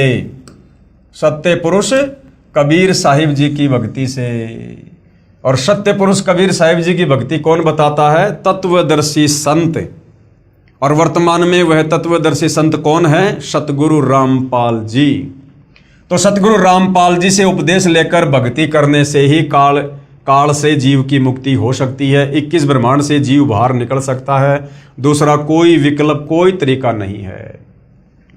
जब तक जीव सतलोक में वापस नहीं चला जाएगा, तब तक काल लोक में इसी तरह कर्म करेगा और की हुई नाम व दान धर्म की कमाई स्वर्ग रूपी होटलों में समाप्त करके वापस कर्म आधार से 84 लाख प्रकार के प्राणियों के शरीर में कष्ट उठाने वाले काल लोक में चक्कर काटता रहेगा। माया यानी दुर्गा से उत्पन्न होकर करोड़ों गोविंद यानी ब्रह्मा विष्णु शिव मर चुके हैं। भगवान का अवतार बनकर आए थे, फिर कर्म बंधन में बंध कर कर्मों को भोग कर 84 लाख योनियों में चले गए।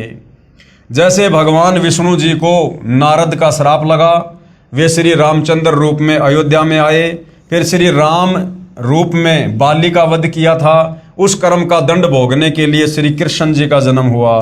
फिर बाली वाली आत्मा शिकारी बना तथा अपना प्रतिशोध लिया। श्री कृष्ण जी के पैर में जहर लगा हुआ यानी विषाक्त तीर मारकर वध किया।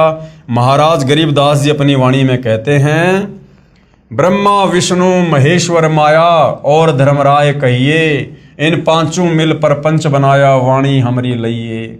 इन पांचों मिल जीव अटकाए, जुगन जुगन हम आन छुटाए, बंदी छोड़ हमारा नामम अजर अमर है अस्तिर ठामम।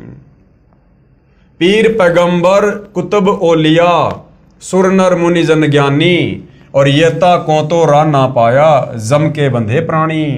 ये जितने भी पीर पैगंबर हैं, मुसलमान धर्म में रसूल हैं, ये कुतुब ओलिया हैं, और ये सुर यानी देवता, और जितने भी साधु संत महात्मा हैं, कहते हैं इनको तो अभी तक काल के बंधन से बाहर निकलने का रास्ता नहीं मिला है। ये सब काल की डोरी से बंधे हुए हैं। धर्मराय की धूमा धामी जम पर जंग चलाऊं, जोरा को तो जान न दूंगा बांध अदल घर लाऊं। यानी जो तत्वदर्शी संत के शरण में आ जाएगा, फिर उसके ऊपर काल का किसी प्रकार से कोई अधिकार नहीं होगा। काल अकाल दोहूं को मोशूं, महाकाल सिर मुंडूं, मैं तो तकत हजूरी हुक्मी चोर खोज को ढूंढूं।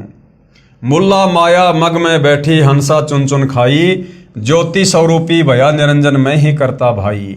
87 दीप मुनीश्वर बंधे मुल्ला डोरी, एत्या में जमका तलवाना चलिए पुरुष किशोरी। मुल्ला का तो माथा दागूं सत की मोहर करूंगा, पुरुष दीप को हंस चलाऊं दरा न रोकन दूंगा।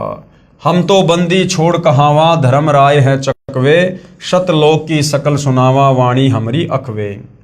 9 लख पट्टन ऊपर खेलूं शाहदरे को रोकूं, 12 कोटि कटक सब काटूं हंस पटाऊं मोखूं। 14 भुवन गमन है मेरा जलथल में सरबंगी, खालिक खलक खलक में खालिक अविगत अचल अभंगी। अगर अलील चक्कर है मेरा जित से हम चल आए, पांचों पर परवाना मेरा बंदी छुटावन धाए। जहां ओकार निरंजन नाही ब्रह्मा विष्णु वेद नहीं जाए, जहां करता नहीं काल भगवाना काया माया पिंड ना प्राणा। 5 तत्व तीनों गुण नाही, ये सतलोक के बारे में बताया जा रहा है। और जोरा काल दीप नहीं जाही, अमर करूं सतलोक पठाऊं ताते बंदी छोड़ कहाऊं। इसका हिंदी अनुवाद गुरुदेव भगवान ने यहां पर किया है। कबीर परमेश्वर यानी कबीर देव की महिमा बताते हुए आदरणीय गरीबदास साहिब जी कह रहे हैं कि हमारे प्रभु कबीर देव बंदी छोड़ हैं। बंदी छोड़ का भावार्थ है काल की कारागार से यानी जेल से छुटवाने वाला। काल ब्रह्म के 21 ब्रह्मांडों में सभी प्राणी पापों के कारण काल के बंदी हैं। पूर्ण परमात्मा यानी कबीर देव कबीर साहिब पाप का विनाश कर देते हैं। पापों का विनाश न ब्रह्म कर सकता, न परब्रह्म कर सकता, ना ही ब्रह्मा विष्णु महेश कर सकते। केवल जैसा कर्म है उसका वैसा ही फल देते हैं। इसलिए यजुर्वेद अध्याय 5 के मंत्र 32 में लिखा है कबीर अंगारी असी, यानी कबीर परमात्मा ही पापों का नाश करता है। कबीर यानी कबीर देव कबीर परमेश्वर। अग अरी यानी पापों का शत्रु है। बम्भारी असी, बम्भारी यानी बंधनों का, अरी यानी शत्रु अर्थात बंधनों का शत्रु यानी बंदी छोड़ है। इन पांचों यानी ब्रह्मा विष्णु शिव और माया और धर्मराय से ऊपर सत्य पुरुष परमात्मा कबीर देव हैं जो सतलोक का मालिक है। से सर्व परब्रह्म ब्रह्म तथा ब्रह्मा विष्णु महेश व आदि माया नाशवान परमात्मा है। केवल कबीर परमात्मा जो सतलोक का मालिक है वही अविनाशी है। वो कभी काल में नहीं आता, कभी भी उनकी मृत्यु नहीं होती है, उनका जन्म नहीं होता है, वे स्वयंभू हैं। बाकी चाहे ब्रह्म यानी काल हो, चाहे परब्रह्म अक्षर पुरुष हो, चाहे ये ब्रह्मा विष्णु महेश हो, चाहे दुर्गा हो, इन सब का जन्म और मरण जो है लगातार जारी है। ये सब नाशवान है। महाप्रलय में ये सब तथा इनके लोक समाप्त हो जाएंगे। आम जीव से कई हजार गुना ज्यादा लंबी इनकी उम्र है, परंतु जो समय निर्धारित है वह एक दिन पूरा अवश्य होगा। इसी विषय में आदरणीय गरीबदास जी महाराज ने कहा है शिव ब्रह्मा का राज इंद्र गिनती कहाँ, चार मुक्ति बैकुंठ समझ एता लहा। शंख जुगन की जूनी उम्र बढ़धारिया, जा जननी कुर्बान सुकागज पारिया। येती उम्र बुलंद मरेगा अंतरे, सत्य सतगुरु लगे न कान न भेटे संतरे। क्या अनुवाद किया गुरुदेव ने? चाहे शंख युग की लंबी उम्र भी क्यों ना हो, वह एक दिन समाप्त जरूर होगी। यदि सत्य पुरुष परमात्मा यानी कबीर देव कबीर साहिब के नुमाइंदे पूर्ण संत गुरु जो 3 नाम का मंत्र जिसमें एक ओम, दूसरा तत्, तीसरा सत्य जो सांकेतिक है जो नाम देता है तथा उसे पूर्ण संत द्वारा नामदान करने का आदेश है, उसे उपदेश लेकर नाम की कमाई करेंगे तो हम सतलोक के अधिकारी हंस हो सकते हैं। अब भाई और बहनों, कबीर परमेश्वर अपना कोई भी नुमाइंदा यहाँ नहीं भेजता है। कबीर परमेश्वर अपने आप को छुपाते हुए अपने आप को ही कबीर जी का दास बताकर, नुमाइंदा बताकर आप और हमें यहाँ पर तत्व ज्ञान समझाते हैं, सतगुरु की भूमिका करते हैं। सत्य साधना बिना बहुत लंबी उम्र कोई काम नहीं आएगी, क्योंकि निरंजन लोक में दुख ही दुख है। यानी काल के लोक में चाहे लाखों साल की उम्र प्राप्त कर लो, यहाँ पर दुखों के सिवा कुछ भी नहीं है।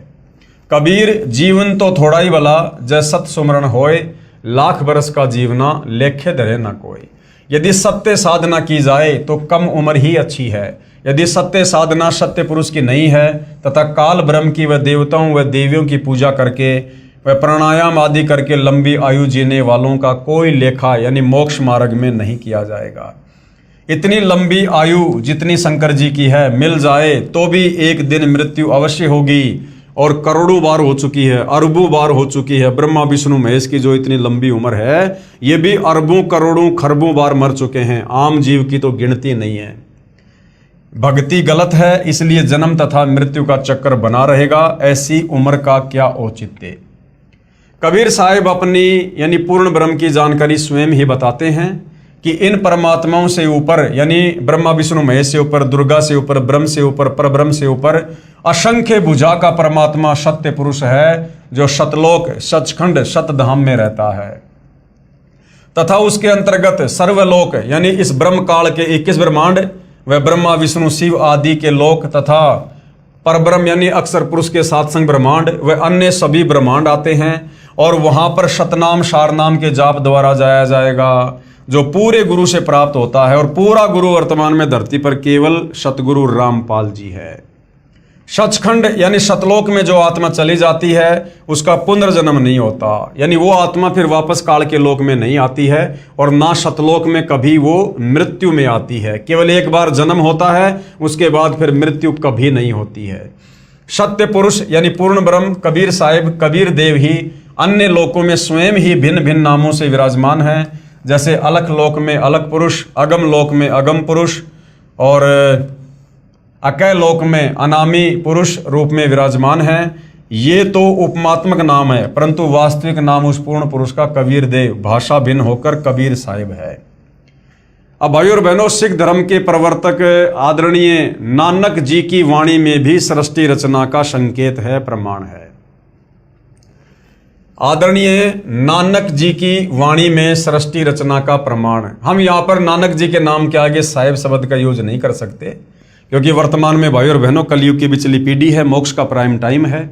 हालांकि नानक जी की भूमिका कबीर परमात्मा ने की थी, लेकिन हम वर्तमान में चूंकि कलयुग की बिचली पीढ़ी में हमने सतगुरु रामपाल जी को सतगुरु धारण कर लिया है, और हमारे लिए हमारे सतगुरु से बढ़कर फिर और कोई साहिब नहीं है। यदि हमने किसी और में साहिब देखा, किसी और को साहिब माना, तो फिर हम पतिव्रता पद से नीचे गिर जाते हैं। आदरणीय नानक जी की वाणी में सृष्टि रचना का संकेत, श्री नानक जी की अमृतवाणी महिला 1 राग बिलावलू अंश 1 गुरु ग्रंथ साहिब पेज नंबर 839। आपे सचू किया कर जोड़ी, अंडज फोड़ी जोड़ी बिछोड़, धरती आकाश किए बैसन कहूँ थाऊं, राती दिन तू किए भऊ भाऊ। ये पंजाबी है जो हिंदी में लिखी हुई है। जिन किए करी वेखण हारा, तृतीया यानी तीनों, ब्रह्मा विष्णु महेशा, देवी देव उपाय वैशा, पौन पानी अग्नि विसराऊं, ताहि निरंजन साचो नाऊं, तिसु मही मनवा रहिया लिव लाई, पर्णवती नानकू काड़ू न खाई। उपरोक्त अमृतवाणी का भावार्थ है कि सच्चे परमात्मा सत्य पुरुष ने स्वयं ही अपने हाथों से सर्व सृष्टि की रचना की, यानी अपने वचन से, अपने शब्द से। उसी ने अंडा बनाया, फिर फोड़ा तथा उसमें से ज्योति निरंजन निकला। यानी सिख धर्म के प्रवर्तक नानक जी की वाणी में भी, गुरु ग्रंथ साहिब में भी सृष्टि रचना का प्रमाण है कि ज्योति निरंजन यानी काल की उत्पत्ति सतलोक में कैसे हुई। कबीर परमात्मा ने वो अंडा बनाया, उसमें आत्मा प्रवेश करी, अक्षर पुरुष को जगाने के लिए जल में अंडा छोड़ा, अंडा 2 भाग हुआ, उसमें से जो आत्मा निकली, नानक जी कह रहे हैं वो कौन था? वो ज्योति निरंजन था, वो काल था। उसी पूर्ण परमात्मा ने सर्व प्राणियों के रहने के लिए धरती, आकाश, पवन, पानी आदि 5 तत्व रचे। अपने द्वारा रची सृष्टि का स्वयं ही साक्षी है, दूसरा कोई सही जानकारी नहीं दे सकता। यानी कबीर परमात्मा अपने द्वारा रची गई सृष्टि का खुद ही साक्षी है, क्योंकि सर्वप्रथम परमात्मा अकेले ही थे और वे स्वयं ही यहाँ इस पृथ्वी लोक पर आकर सृष्टि रचना की यथार्थ जानकारी देते हैं। तो तत्वदर्शी संत के रूप में खुद कबीर परमात्मा ही धरती पर आते हैं। फिर अंडे के फूटने से निकले निरंजन के बाद तीनों श्री ब्रह्मा जी, श्री विष्णु जी तथा श्री शिव जी की उत्पत्ति हुई, तथा अन्य देवी देवता उत्पन्न हुए, तथा अनगणित जीवों की उत्पत्ति हुई। उसके बाद अन्य देवों के जीवन चरित्र तथा अन्य ऋषियों के अनुभव के 6 शास्त्र तथा 18 पुराण बन गए। पूर्ण परमात्मा के सच्चे नाम यानी सतनाम की साधना अनन्य मन से करने से तथा गुरु मर्यादा में रहने वाले को श्री नानक जी कह रहे हैं कि काल नहीं खाता, यानी उसका मोक्ष हो जाता है। राग मारू अंश अमृतवाणी महिला 1 गुरु ग्रंथ साहिब पेज नंबर 1037। सुनहु ब्रह्मा विष्णु महेशु उपाये, सुने वर्ते जुग सपाए, ईशु पद विचारे सो जनुपूरा, तिस मिलिए भरमु चुकाईदा, शाम वेदु ऋगु जुजरू, अर्थर बणु, ब्रह्म में मुख माया है त्रैगुण, ताकि कीमत कहीं न सके, को त्यों बोले ज्यों बुलाईदा। क्या अनुवाद किया है गुरुदेव ने? उपरोक्त अमृतवाणी का सारांश है कि जो संत पूर्ण सृष्टि रचना सुना देगा तथा बताएगा कि अंडे के 2 भाग होकर कौन निकला, जिसने फिर ब्रह्मलोक की सुन में अर्थात गुप्त स्थान पर ब्रह्मा विष्णु शिव जी की उत्पत्ति की, तथा वह परमात्मा कौन है जिसने ब्रह्म यानी काल के मुख से 4 वेदों पवित्र ऋग्वेद, यजुर्वेद, सामवेद, अर्थर्वेद को उच्चारण करवाया, वह पूर्ण परमात्मा जैसा चाहे वैसा ही प्रत्येक प्राणी से बुलवाता है। इस सर्व ज्ञान को पूर्ण बताने वाला संत मिल जाए तो उसके पास जाइए, तथा जो सभी शंकाओं का पूर्ण निवारण करता है वही पूर्ण संत अर्थात तत्वदर्शी है, जो वर्तमान में सतगुरु रामपाल जी हैं। आप अपनी किसी भी प्रकार की शंका का, जो भी आपको आध्यात्मिक शंका है, आप निसंकोच अपनी शंका का समाधान उनके सत्संग सुनकर, उनके द्वारा लिखी गई पुस्तकें पढ़ के कर सकते हैं। श्री गुरु ग्रंथ साहिब पेज नंबर 929, अमृतवाणी श्री नानक जी की, राग रामकली महला 1, दक्षिणी ओंकार। ओंकारी ब्रह्म उत्पत्ति, ओंकारू किया जिनिचित, ओंकारी शैल जुग भय, ओंकारी वेद निर्मय, ओंकारी शब्दी उदरे, ओंकारी गुरु मुखितरे, ओनम अक्षर सुनहु विचारू, ओनम अखरू त्रिभुवन सारू। क्या अनुवाद किया है गुरुदेव ने। उपरोक्त अमृतवाणी में श्री नानक जी कह रहे हैं कि ओंकार अर्थात ज्योति निरंजन काल से ब्रह्मा जी की उत्पत्ति हुई। कई युगों मस्ती मारकर ओंकार यानी ब्रह्म ने वेदों की उत्पत्ति की, जो ब्रह्मा जी को प्राप्त हुए। 3 लोक की भक्ति का केवल एक ओम मंत्र ही वास्तव में जाप करने का है। इस ओम शब्द को पूरे संत से उपदेश लेकर अर्थात गुरु धारण करके जाप करने से उद्धार होता है। विशेष श्री नानक जी ने तीनों मंत्रों ओम प्लस तत् सत का स्थान स्थान पर रहस्यात्मक विवरण दिया है। उसको केवल पूर्ण संत तत्वदर्शी संत ही समझ सकता है। यानी सतगुरु रामपाल जी ने ही गुरु ग्रंथ साहिब को देखकर पढ़कर और सिख भाइयों को समझाया है, अन्य भगत समाज को समझाया है कि आदरणीय नानक जी के द्वारा जो वाणियाँ बोली गई हैं, जो आगे चलकर गुरु ग्रंथ साहिब के रूप में लिपिबद्ध की गई हैं, उनमें सृष्टि रचना का ज्यों का त्यों प्रमाण है। उसको केवल पूर्ण संत तत्वदर्शी संत ही समझ सकता है, तथा तीनों मंत्रों के जाप को उपदेशी को समझाया जाता है।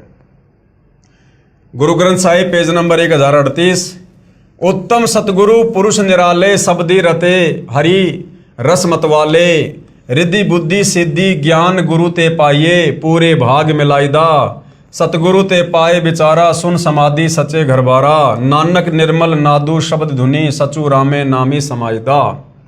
क्या अनुवाद किया गुरुदेव ने। उपरोक्त अमृतवाणी का भावार्थ है कि वास्तविक ज्ञान देने वाले सतगुरु तो निराले ही हैं। वे केवल नाम जाप को जपते हैं, अन्य हठ योग साधना नहीं बताते। यदि आपको धन दौलत पद बुद्धि या भक्ति शक्ति भी चाहिए तो वह भक्ति मार्ग का ज्ञान पूर्ण संत ही पूरा प्रदान करेगा। ऐसा पूर्ण संत बड़े भाग से ही मिलता है। वही पूर्ण संत विवरण बताएगा कि ऊपर शून्य यानी आकाश में अपना वास्तविक घर सतलोक परमेश्वर ने रच रखा है। उसमें एक वास्तविक सार नाम की धुन आवाज हो रही है। उस आनंद में अविनाशी परमेश्वर के सार शब्द से समाया जाता है, अर्थात उस वास्तविक सुखदायी स्थान में वास हो सकता है, अन्य नामों तथा अधूरे गुरुओं से नहीं हो सकता। आंशिक अमृतवाणी महला पहला श्री गुरु ग्रंथ साहिब पेज नंबर 359 और 360।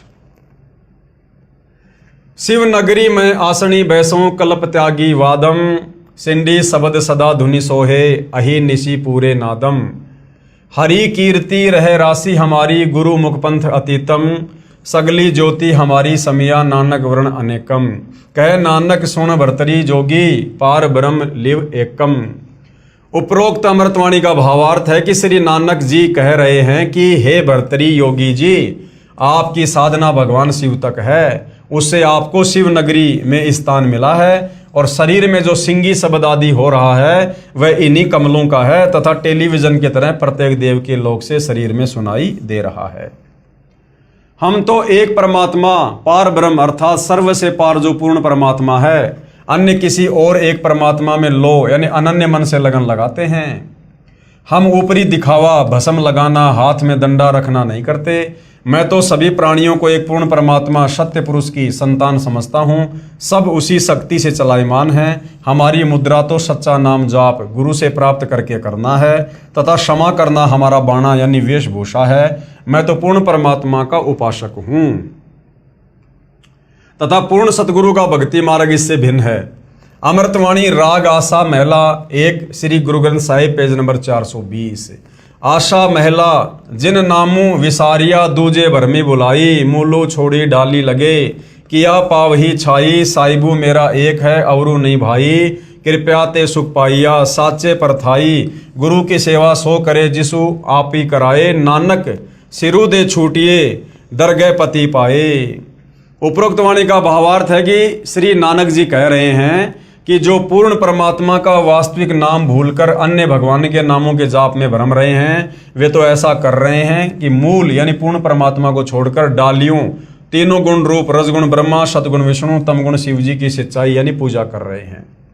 उस साधना से कोई सुख नहीं हो सकता, अर्थात पौधा सूख जाएगा तो छाया में नहीं बैठ पाओगे। भावार्थ है कि शास्त्र विधि रहित साधना करने से व्यर्थ प्रयत्न है, कोई लाभ नहीं। इसी का प्रमाण पवित्र गीता अध्याय 16 श्लोक 23-24 में भी है।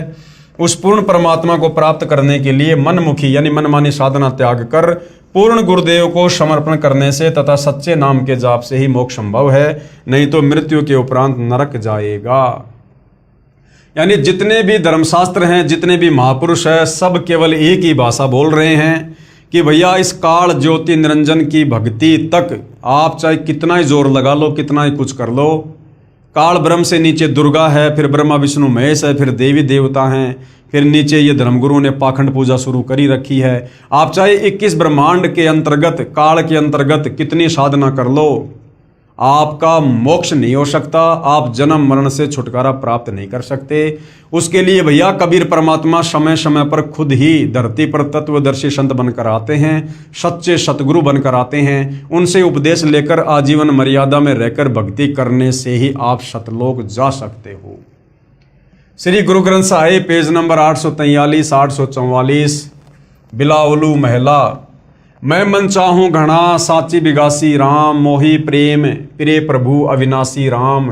अविगतो हरि नाथु नाथ है, तिसे भावे सोथिए, कृपालु सदा दयालु, दाता जिया अंदर तू जिए, मैं आधारूं तेरा तू खसमू मेरा, मैं ताणू तकिया तेरो। साची सोचा सदा नानक गुरुस बदी झगरू निबेरो। उपरोक्त अमृतवाणी में श्री नानक साहिब जी कह रहे हैं कि अविनाशी पूर्ण परमात्मा नाथों का भी नाथ है, यानी भगवानों का भी भगवान है। कौन? कबीर भगवान, अर्थात देवताओं का भी देव है। सर्व प्रभुओं श्री ब्रह्मा जी, श्री विष्णु जी, श्री शिव जी तथा ब्रह्म व परब्रह्म पर भी नाथ है, यानी परमात्मा है, अर्थात स्वामी है। मैं तो सच्चे नाम को हृदय में समा चुका हूँ। हे परमात्मा, सभी प्राणियों का जीवन आधार भी आप ही हो, मैं आपके आश्रित हूँ, आप मेरे मालिक हो। आपने ही गुरु रूप में आकर सत भक्ति का निर्णायक ज्ञान देकर सर्व झगड़ा निपटा दिया, अर्थात सर्व शंका का समाधान कर दिया। श्री गुरु ग्रंथ साहिब पेज नंबर 721 राग तिलंग महला। एक अरज गुप्तम पेश तो दर कौन करतार, हक्का कबीर करीम तू बे परवरदिगार। कबीर परमेश्वर का नाम तक लिखा हुआ है गुरु ग्रंथ साहिब में। नानक बुगोयद जंतूरा तेरे चाकरा पखाक। उपरोक्त अमृतवाणी में स्पष्ट कर दिया है कि हे हक्का कबीर यानी सत्य कबीर, आप सत्य कबीर, और कौन करतार यानी शब्द शक्ति से रचना करने वाले शब्द स्वरूपी प्रभु, अर्थात सर्व सृष्टि के रचनहार हो। आप ही बेऐब यानी निर्विकार परवरदिगार, सर्व के पालन करता दयालु प्रभु हो। मैं आपके दासों का भी दास हूँ। कौन कह रहे हैं? नानक जी। किसको कह रहे हैं? अपने गुरु कबीर जी को, जो उनको बेई नदी पर आकर मिले थे, सचखंड दिखाया था। आगे श्री गुरु ग्रंथ साहिब पेज नंबर 24 राग श्री महला। तेरा एक नाम तारे संसार, मैं एह आस एहो आधार। नानक नीच कह विचार, धानक रूप रहा करतार। उपरोक्त अमृतवाणी में प्रमाण किया है कि जो काशी में धानक यानी जुलाहा है, यही करतार है, कुल का सृजनहार है। अति आधीन होकर श्री नानक साहिब जी कह रहे हैं कि मैं सत्य कह रहा हूं कि यह धानक अर्थात कबीर जुलाहा ही पूर्ण ब्रह्म सत्य पुरुष है। विशेष उपरोक्त परमाणु के सांकेतिक ज्ञान से प्रमाणित हुआ। सृष्टि रचना कैसे हुई? पूर्ण परमात्मा की प्राप्ति करनी चाहिए, जो पूर्ण संत से नाम लेकर ही संभव है। उसके बाद भाइयों और बहनों, अन्य संतों द्वारा सृष्टि रचना की दंत कथा, यानी तत्वदर्शी संत के अलावा सृष्टि रचना के विषय में सही सही जानकारी अन्य कोई भी धर्मगुरु नहीं दे सकता, चाहे उसकी कितनी महिमा हो, चाहे कितने करोड़ों में उसके फॉलोवर हों। तो बाकी जो ये निरंकारी पंथ है, धन धन सतगुरु पंथ है, इन पंथों के गुरुओं ने भी सृष्टि रचना के विषय में बताया है, परंतु आधी अधूरी जानकारी है, दंत कथा। अन्य संतों द्वारा जो सृष्टि रचना का ज्ञान बताया है वह कैसा है? सृष्टि रचना के विषय में राधा स्वामी पंथ के संतों के व धन धन सतगुरु पंथ के संत के विचार। पवित्र पुस्तक जीवन चरित्र परम संत बाबा जयमल सिंह जी महाराज, पेज नंबर 102-103 से सृष्टि की रचना, सावन कृपाल पब्लिकेशन, दिल्ली। पहले सतगुरु यानी पहले सतपुरुष निराकार था, फिर आकार में आया तो ऊपर के 3 निर्मल मंडल सतलोक, अलखलोक, अगमलोक बन गया तथा प्रकाश तथा मंडलों का नाद बन गया। आदि अधूरी सी जानकारी है, गोल मटोल बात। पवित्र पुस्तक सार वचन, प्रकाशक हैं राधा स्वामी सत्संग सभा, दयाल बाग, आगरा। सृष्टि की रचना, पेज नंबर 8। प्रथम धुंधुकार था, उसमें पुरुष शून्य समाधि में थे जब कुछ रचना नहीं हुई थी। फिर जब मौज हुई तब शब्द प्रकट हुआ और उससे सब रचना हुई। पहले सतलोक और फिर सत्य पुरुष की कला से 3 लोक और सब विस्तार हुआ। यह ज्ञान तो ऐसा है जैसे एक समय कोई बच्चा नौकरी लगने के लिए साक्षात्कार यानी इंटरव्यू के लिए गया। गुरुदेव कह रहे हैं कि इन अन्य संतों के द्वारा जो जोड़ तोड़ करके आदि अधूरी सृष्टि रचना बताई गई है अपने भक्तों को, ये सृष्टि रचना तो ऐसे है, इसको समझने के लिए परमात्मा एक छोटा सा चुटकुला सुना रहे हैं। ये ज्ञान तो ऐसा है जैसे एक समय कोई बच्चा नौकरी लगने के लिए साक्षात्कार यानी इंटरव्यू के लिए गया। अधिकारी ने पूछा कि आपने महाभारत पढ़ा है? लड़के ने उत्तर दिया कि उंगलियों पर रट रखा है। अधिकारी ने प्रश्न किया कि 5 पांडवों के नाम बताओ। लड़के ने उत्तर दिया, एक भीम था, एक उसका बड़ा भाई था, एक उससे छोटा था, एक और था तथा एक का नाम मैं भूल गया। उपरोक्त सृष्टि रचना का ज्ञान तो ऐसा जानो।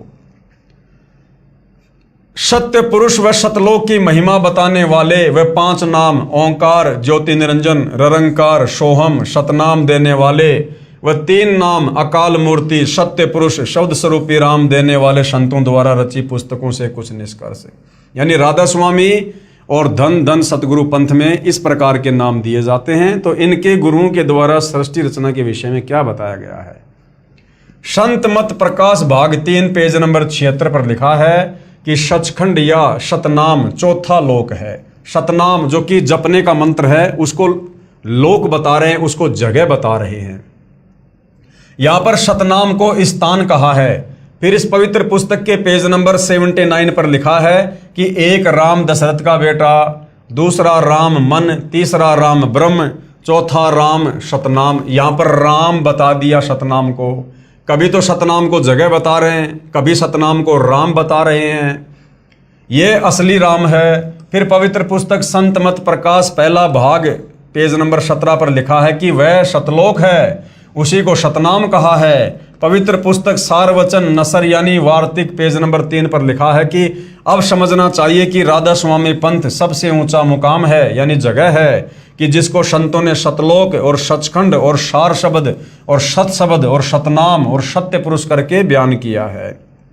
यानी सतनाम जाप करने का मंत्र है या कोई जगह है या परमात्मा का नाम है, ये भी इन संतों को नहीं पता है। पवित्र पुस्तक सारवचन नसर आगरा से प्रकाशित पेज नंबर 4 पर भी उपरोक्त ज्यों का त्यों वर्णन है। पवित्र पुस्तक सचखंड की सड़क पेज नंबर 226 संतों का देश सचखंड या सतलोक है, उसी को सतनाम सतशब्द सार शब्द कहा जाता है। विशेष उपरोक्त व्याख्या ऐसी लगी जैसे किसी ने जीवन में न तो शहर देखा है, ना कार देखी है और ना पेट्रोल देखा है और ना ड्राइवर का ज्ञान हो कि ड्राइवर किसे कहते हैं, और वह व्यक्ति अन्य साथियों से कहे कि मैं शहर में जाता हूँ, कार में बैठकर आनंद मनाता हूँ। फिर साथियों ने पूछा कि भाई कार कैसी है, पेट्रोल कैसा है और ड्राइवर कैसा है, शहर कैसा है? उस गुरु ने उत्तर दिया कि शहर कहो चाहे कार कहो एक ही बात है। शहर भी कार ही है, पेट्रोल भी कार कोई कहते हैं, ड्राइवर भी कार कोई कहते हैं, सड़क भी कार कोई कहते हैं। अर्थात ये राधा स्वामी पंथ वाले धन धन सतगुरु पंथ वाले गुरु ये सतनाम की व्याख्या करते हैं कि सतलोक भी सतनाम है, सत्य पुरुष भी सतनाम है, सचखंड भी सतनाम है। मतलब इनको सृष्टि रचना के विषय में 1% भी ज्ञान नहीं है कि सृष्टि रचना वास्तव में है क्या। केवल जोड़ तोड़ करके कबीर परमेश्वर की वाणियों को ना समझकर कहीं का ईंट कहीं का रोड़ा उठाकर इन्होंने इस प्रकार की सृष्टि रचना बनाई हुई है। आओ विचार करें। सत्य पुरुष तो पूर्ण परमात्मा है। सत्य पुरुष कौन है? पूर्ण परमात्मा। कौन? कबीर साहिब। और सतनाम क्या है? सतनाम वह दो मंत्र का नाम है, जिसमें एक मंत्र ओम है और दूसरा है तत्, जो सांकेतिक है। तथा इसके बाद सारनाम भगत को पूर्ण गुरु द्वारा दिया जाता है। ये सतनाम तथा सारनाम दोनों सुमरण करने के नाम हैं। सतलोक वह स्थान है जहां सत्य पुरुष रहता है। पुण्य आत्माएं स्वयं निर्णय करें तथा सत्य असत्य का। तो भाई और बहनों, इस पवित्र पुस्तक ज्ञान गंगा के ऊपर जो सृष्टि रचना को समझाने के लिए वीडियो बन रहे हैं, तो सृष्टि रचना यहाँ पर समाप्त हो जाती है। हमें पूज्य गुरुदेव भगवान परमेश्वर रामपाल जी ने इस पवित्र पुस्तक ज्ञान गंगा में सृष्टि रचना का कंप्लीट ज्ञान दे दिया है कि भैया कबीर परमात्मा कौन थे, ऊपर के चार लोक परमात्मा ने कैसे रचे, किस प्रकार से रचे, फिर परमेश्वर ने किस प्रकार से नीचे की सृष्टि की रचना की, और किस प्रकार से ये काल ब्रह्म दुर्गा और ब्रह्मा विष्णु महेश के साथ मिलकर और किस प्रकार से ये जीवों की उत्पत्ति कर रहे हैं। और हम जीवों की उत्पत्ति क्यों करते हैं? इस काल के भोजन के लिए करते हैं। हम यहाँ पर अपने कर्म का दंड भोग रहे हैं, जो गलती हमने सतलोक में की थी। और जब तक हम वापस सतलोक पहुंचाने वाली भक्ति नहीं करेंगे, और सतलोक पहुंचाने वाली भक्ति खुद सतलोक से चलकर कबीर परमात्मा तत्वदर्शी संत के रूप में खुद ही धरती पर प्रकट होकर समझाते हैं। और जब तक हम तत्वदर्शी संत के सत्संग नहीं सुनेंगे, उनकी शरण में नहीं आएंगे और मर्यादा में रहकर भक्ति नहीं करेंगे, हम इस काल बलि की जेल से, जन्म मरण के चक्कर से, लक 84 योनियों के कष्ट से बाहर नहीं निकल सकते। तो भाई और बहनों, आगे के ज्ञान को समझने के लिए, अध्यात्म को समझने के लिए, किसी भी धर्म के धर्म ग्रंथ को समझने के लिए, गीता वेद कुरान पुराण बाइबल को समझने के लिए हमने सृष्टि रचना का ज्ञान होना अति आवश्यक है, ताकि हम आगे के ज्ञान को बखूबी सरलता से समझ सकें। तो भाई और बहनों, सृष्टि रचना पूज्य गुरुदेव भगवान ने जो बताई है, जो लिखी है, वो सर्व धर्मों के सर्व धर्म शास्त्रों से प्रमाणित है। अब आगे ज्ञान गंगा पुस्तक में जो ज्ञान है, उसको जब हम सुनेंगे, देखेंगे, पढ़ेंगे, समझेंगे, तो हमारे मन में किसी प्रकार की कोई भी शंका उत्पन्न नहीं होनी चाहिए। इसलिए गुरुदेव ने पहले सृष्टि रचना हमें पूरी समझाई है। तो भाई और बहनों, आज के वीडियो में केवल इतना ही, और प्रार्थना करूंगा यदि आपको सतगुरुदेव जी का ज्ञान धीरे धीरे समझ में आ रहा है, तो आप जी YouTube पर गुरुदेव के सत्संग सुनिएगा और अतिशीघ्र उनसे नाम उपदेश लेकर अपनी आत्मा के कल्याण की दिशा में आगे बढ़िएगा। तो आज की वीडियो में भाई और बहनों केवल इतना ही। कल रात्रि 8:30 बजे हम फिर आगे बढ़ेंगे। तब तक पूज्य गुरुदेव भगवान हम सबको आज्ञा दे, सद्बुद्धि दे, हमारा मार्गदर्शन करे, हमें भ्रमने भटकने से बचाए। बंदी छोड़ सतगुरु रामपाल जी परमेश्वर जी की जय हो।